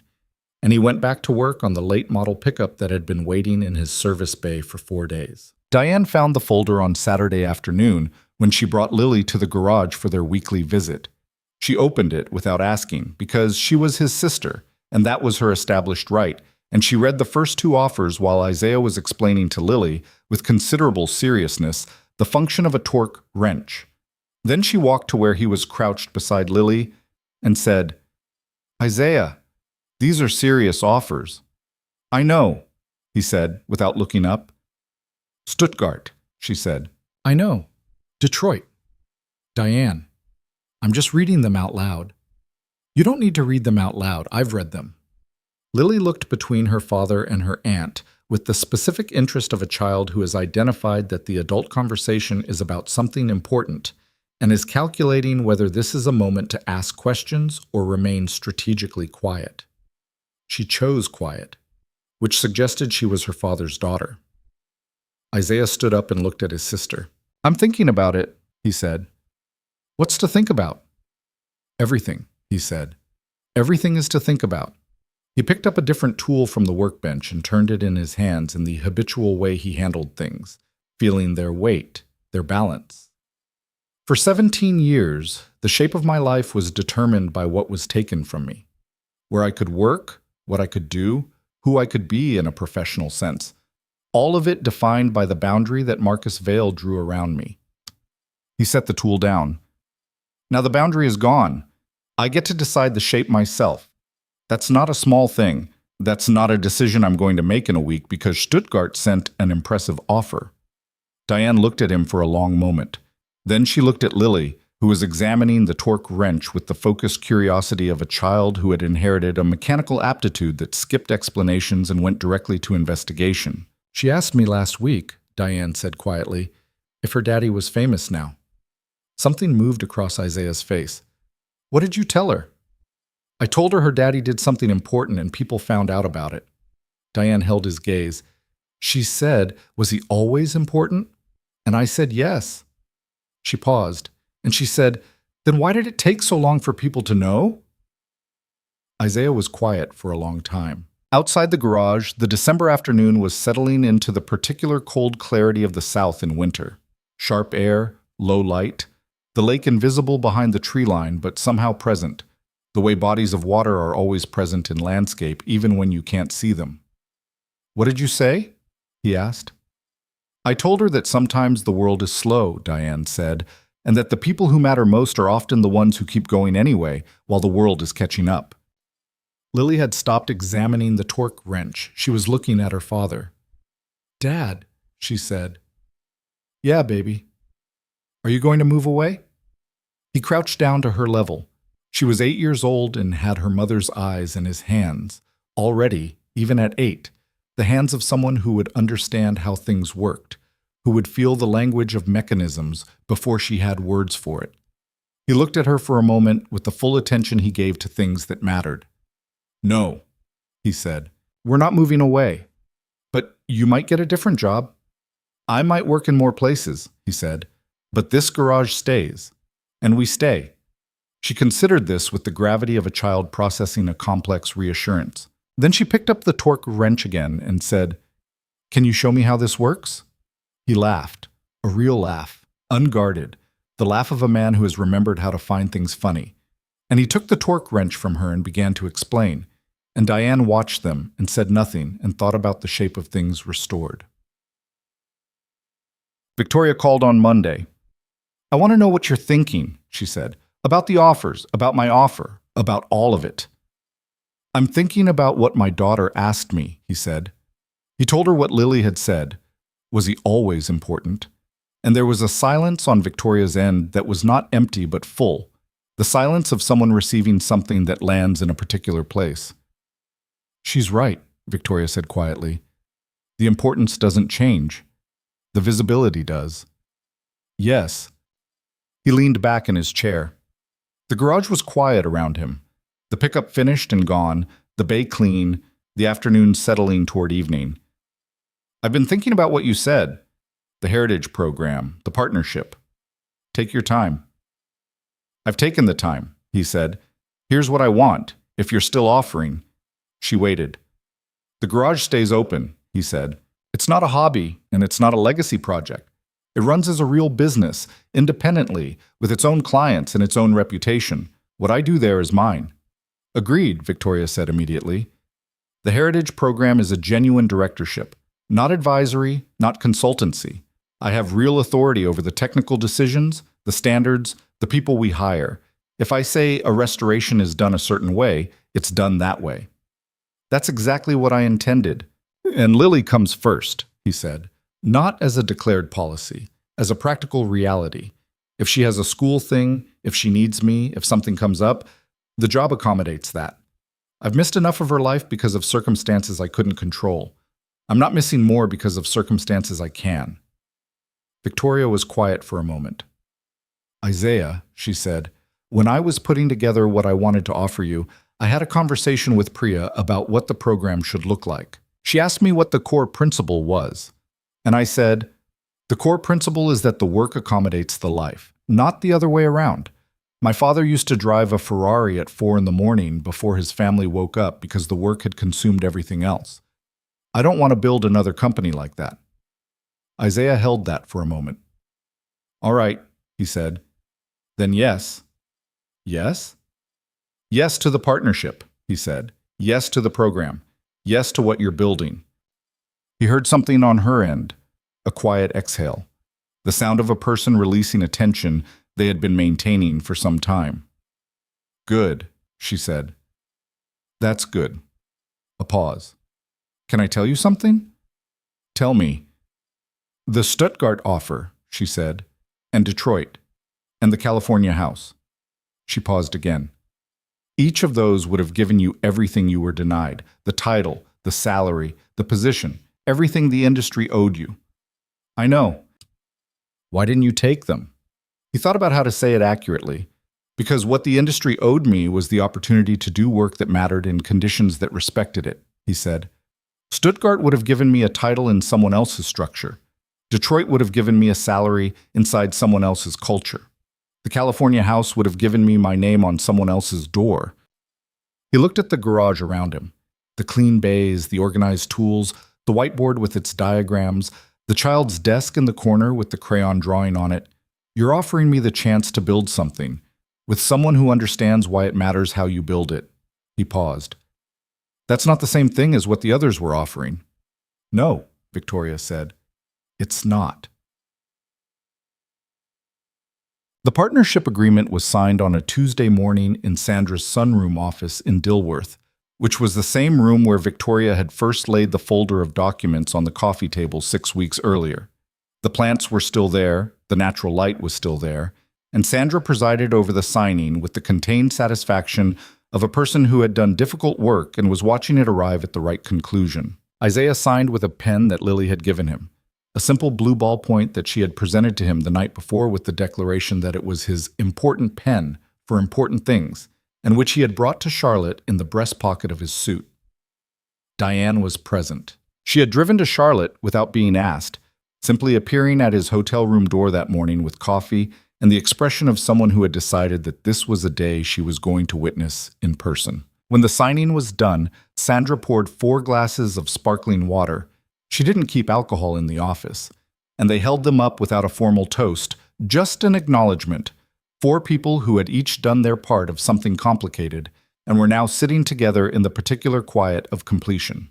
How's the Delaware filing being handled? Isaiah asked Sandra, because he was constitutionally incapable of being in a room with an attorney and not asking the specific question. Sandra smiled. The patent registry update is permanent and irrevocable, she said. Your name, the original filing date, full attribution, it's in the record the way it should have been in 2008. And the proceeds that went through the trust? Part of the civil settlement, Sandra said. The financial terms are confidential, but I can tell you that the number represents a reasonable accounting of 17 years of lost professional opportunity, and that Marcus Vale's family trust no longer exists as an entity. Isaiah nodded slowly. He didn't look triumphant. He looked like a man completing a calculation that had taken much longer than it should have, and arriving at an answer that was correct, which was satisfying in the precise, technical way that correct answers are satisfying. Not joyful exactly, but right. What happens to him? Diane asked. She was looking at Sandra with the directness that was her permanent mode of engagement with the world. That depends on what the criminal referral produces, Sandra said. We've provided the documentation to the relevant authorities. What they do with it is outside my control. But the civil record is public, and that record says what it says. It says he did it, Diane said. In documented, sourced, legally established terms, yes, Sandra said. It says he did it.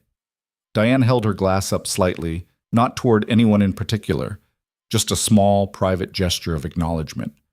Isaiah watched her do it and said nothing, because there was nothing to say. December came to Charlotte the way December comes to the Carolina Piedmont, gradually, with an indecisiveness about cold that kept the mornings sharp and the afternoons almost warm, the sky cycling between a flat gray and a winter blue that had a particular clarity, as if the year were finally cleaning itself out before it finished. Victoria drove the Ferrari on Christmas morning. She had been thinking about doing it since the engine first ran in October, and she had waited, not from reluctance, but from a sense that the timing needed to be exactly right, that this was a ritual that had its own requirements and would not be served by impatience. Her father had driven it every Christmas morning for 31 years, and she understood now, in a way she had only partially understood as a child watching from her bedroom window, that the drive was not about the car. It was about the specific quality of the world at that hour, the emptiness, the stillness, the particular honesty of early morning when the day hasn't yet assembled its ordinary demands, and what exists is just the person and the road and the clear cold air and whatever they're carrying. She took the same stretch of Piedmont Highway. She drove before sunrise, which meant she drove in the dark with the car's headlights cutting through the low December mist that settled in the hill cuts. And she drove the way her father had driven it, not cautiously, but with full engagement, feeling every gear, every curve, the engine's voice steady and patient and completely itself beneath her. She drove for 40 minutes without destination, and when she pulled to the side of the road on a long, straight stretch where the sky was beginning to lighten in the east, she sat with the engine idling and the windows down and the cold air coming in, and she was quiet. She thought about her father, not the things she remembered most often, the conference room, the quarterly reports, the handshake at industry events, but the things she remembered least, the sound of his footsteps on the stairs before dawn, the particular way he held his coffee cup, the expression on his face when he thought no one was watching, which was the expression of a man who was genuinely interested in the world and did not require the world to be interested in him. She had not known how much she had needed to remember those smaller things until the larger things had occupied all the space for a long time and then, gradually, made room. She thought about Isaiah Turner making a component by hand on a lathe at 5:30 in the morning because the tolerances required it. She thought about a 10-year-old crayon drawing in a blue ballpoint pen designated for important things. She thought about Sandra saying someone decided to do the work of making it happen, and about Del Hutchins on the phone saying Isaiah Turner is the most gifted mechanical mind I've ever personally encountered, and about the sound of the engine catching that first afternoon in the restoration bay.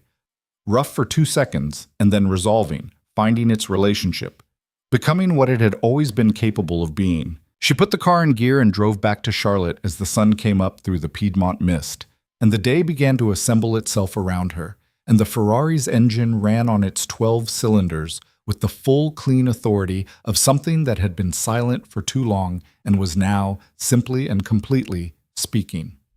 The Langford Automotive Heritage Program opened its doors in the second week of January, in a renovated building 2 blocks from the main Langford campus that Victoria had personally overseen the conversion of.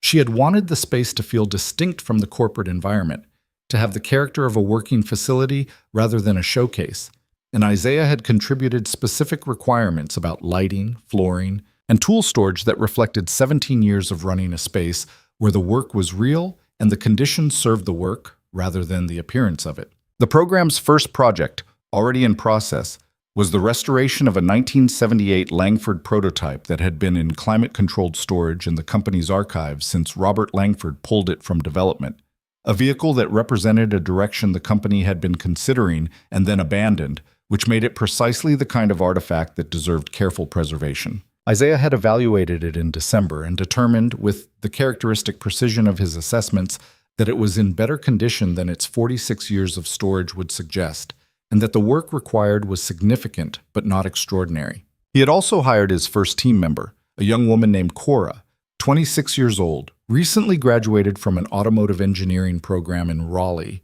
who had applied for an internship at Turner's Garage 6 months earlier and had impressed him not with her credentials, which were solid, but with the fact that when he asked her what she found most interesting about engines, she said, "The relationship between components, the way they're supposed to talk to each other."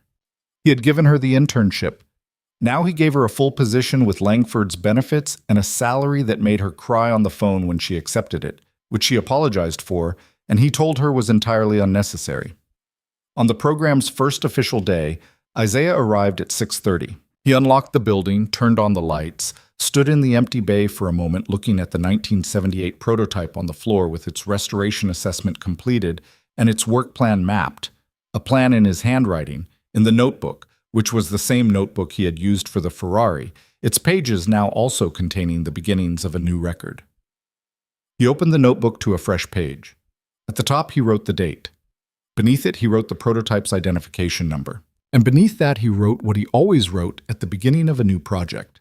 Not technical specifications, not the work plan, but a single line that he had started writing at the top of new pages at some point in the Mooresville years, a practice so habitual he no longer thought about it.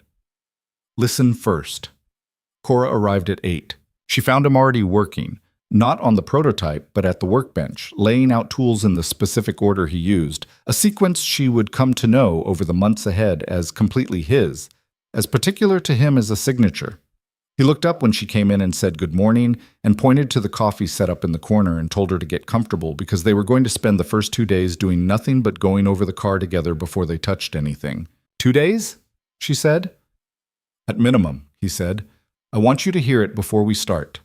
She looked at the prototype. It's not running, she said. Everything makes a sound, he said. You just have to learn what you're listening for. He handed her a notebook, new, identical to his, purchased specifically for her. Start writing. She opened the notebook and looked at the first blank page and then looked at him with an expression that was equal parts uncertainty and the specific alertness of someone who understands they are being taught something real. What do I write? What you notice, he said. What you see, what you feel, what you think. Don't worry about being right. Worry about being honest. He turned back to his own notebook. You can't hear what a machine is saying until you stop trying to impose what you think it should be saying. Cora wrote that down, verbatim, in the first line of her notebook. She would tell him 2 years later that she wrote it down because it sounded like something that was true about more than engines, and he would say that was because it was. Victoria came by the program's building that afternoon. Not for anything official. She came the way people come to places they have a stake in, to see it with their own eyes in the specific way that documents and reports and photographs cannot substitute for. She stood in the doorway of the main bay and watched Isaiah at the workbench, and Cora bent over the prototype with a flashlight and a notebook, and the scene had the quality of something in its correct configuration, the particular rightness of things that have found their proper relationship. Isaiah looked up and saw her in the doorway. He didn't stop what he was doing. Come in, he said. She walked in and stood beside the prototype and looked at it. How does it look? Like 46 years of careful storage and a lot of work ahead, he said. The good kind of work. Cora looked up from her flashlight and said, Ms. Langford, with the slightly formal brightness of a young person acknowledging the CEO of the company they work for. And Victoria said, Cora, please, just Victoria. And Cora said okay in a way that suggested it would take her some time to actually do that. Victoria ran her hand along the prototype's roofline. The same gesture she had used on the Ferrari, flat-palmed, whole hand, an acknowledgement more than an inspection. My father built this, she said. He pulled it from development because the market research said the segment was too small. He always said it was one of the decisions he second-guessed. The engineering is remarkable, Isaiah said. Whatever the market research said, whoever designed this understood something about what a vehicle could feel like that was considerably ahead of its time. He designed most of it himself, Victoria said quietly, in the last 2 years before he retired from hands-on work. He designed it, and then he put it in a room and locked the door. Isaiah was quiet for a moment. Then he said, We'll do it right. I know, she said. She stood in the bay for a while longer, not talking, not inspecting, just present, the way you are present in places that matter. Then she said goodbye to Cora and walked toward the door, and at the door she stopped and looked back at the room, at the organized tools and the clean floor and the notebook keeping and the prototype waiting for the patient attention it was finally going to receive. And she thought about her father saying the companies that last are the ones where the best ideas can come from anywhere and get heard. And she thought, yes, this is what that looks like when you build it correctly. She drove back to the tower through January Charlotte, the sky doing its winter cycling between gray and blue, and she thought about a Christmas morning drive on a Piedmont highway in a restored Ferrari, and about an 8-year-old girl who had asked why it took the world so long to catch up to her father, and about the particular quality of things that have been through what they needed to be through and arrived, finally, at something more durable than what they started with. She thought about what her father had said about machines and patience, about how they have a voice if you're willing to learn the language, about how the most dangerous thing in any industry is a culture that rewards the appearance of competence over the reality of it, because eventually the machines stop forgiving the difference. He had been right about that. He had been right about most things, in the way that people are right who pay genuine attention to the world rather than to their idea of the world.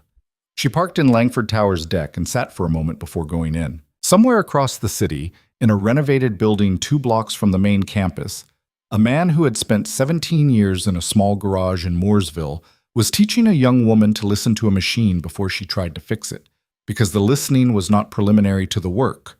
The listening was the work, the first and most essential part, the part that everything else depended on. And in the patent registry, in the permanently corrected public record of the United States Patent Office, a name appeared beside an invention that had waited 17 years for the correction. Isaiah Turner, inventor. Original filing date, March 14, 2008. All rights correctly and irrevocably attributed. The record said what the truth had always said. It had simply taken the right conditions and the right people deciding it was their problem for the two to finally agree.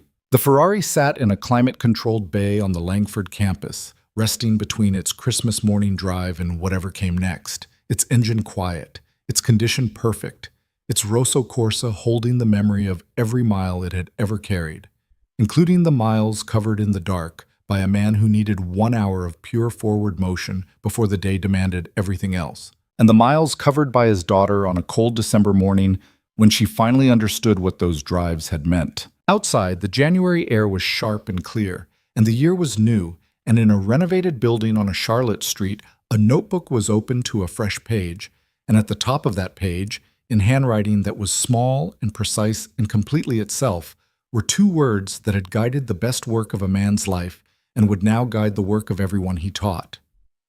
Listen first.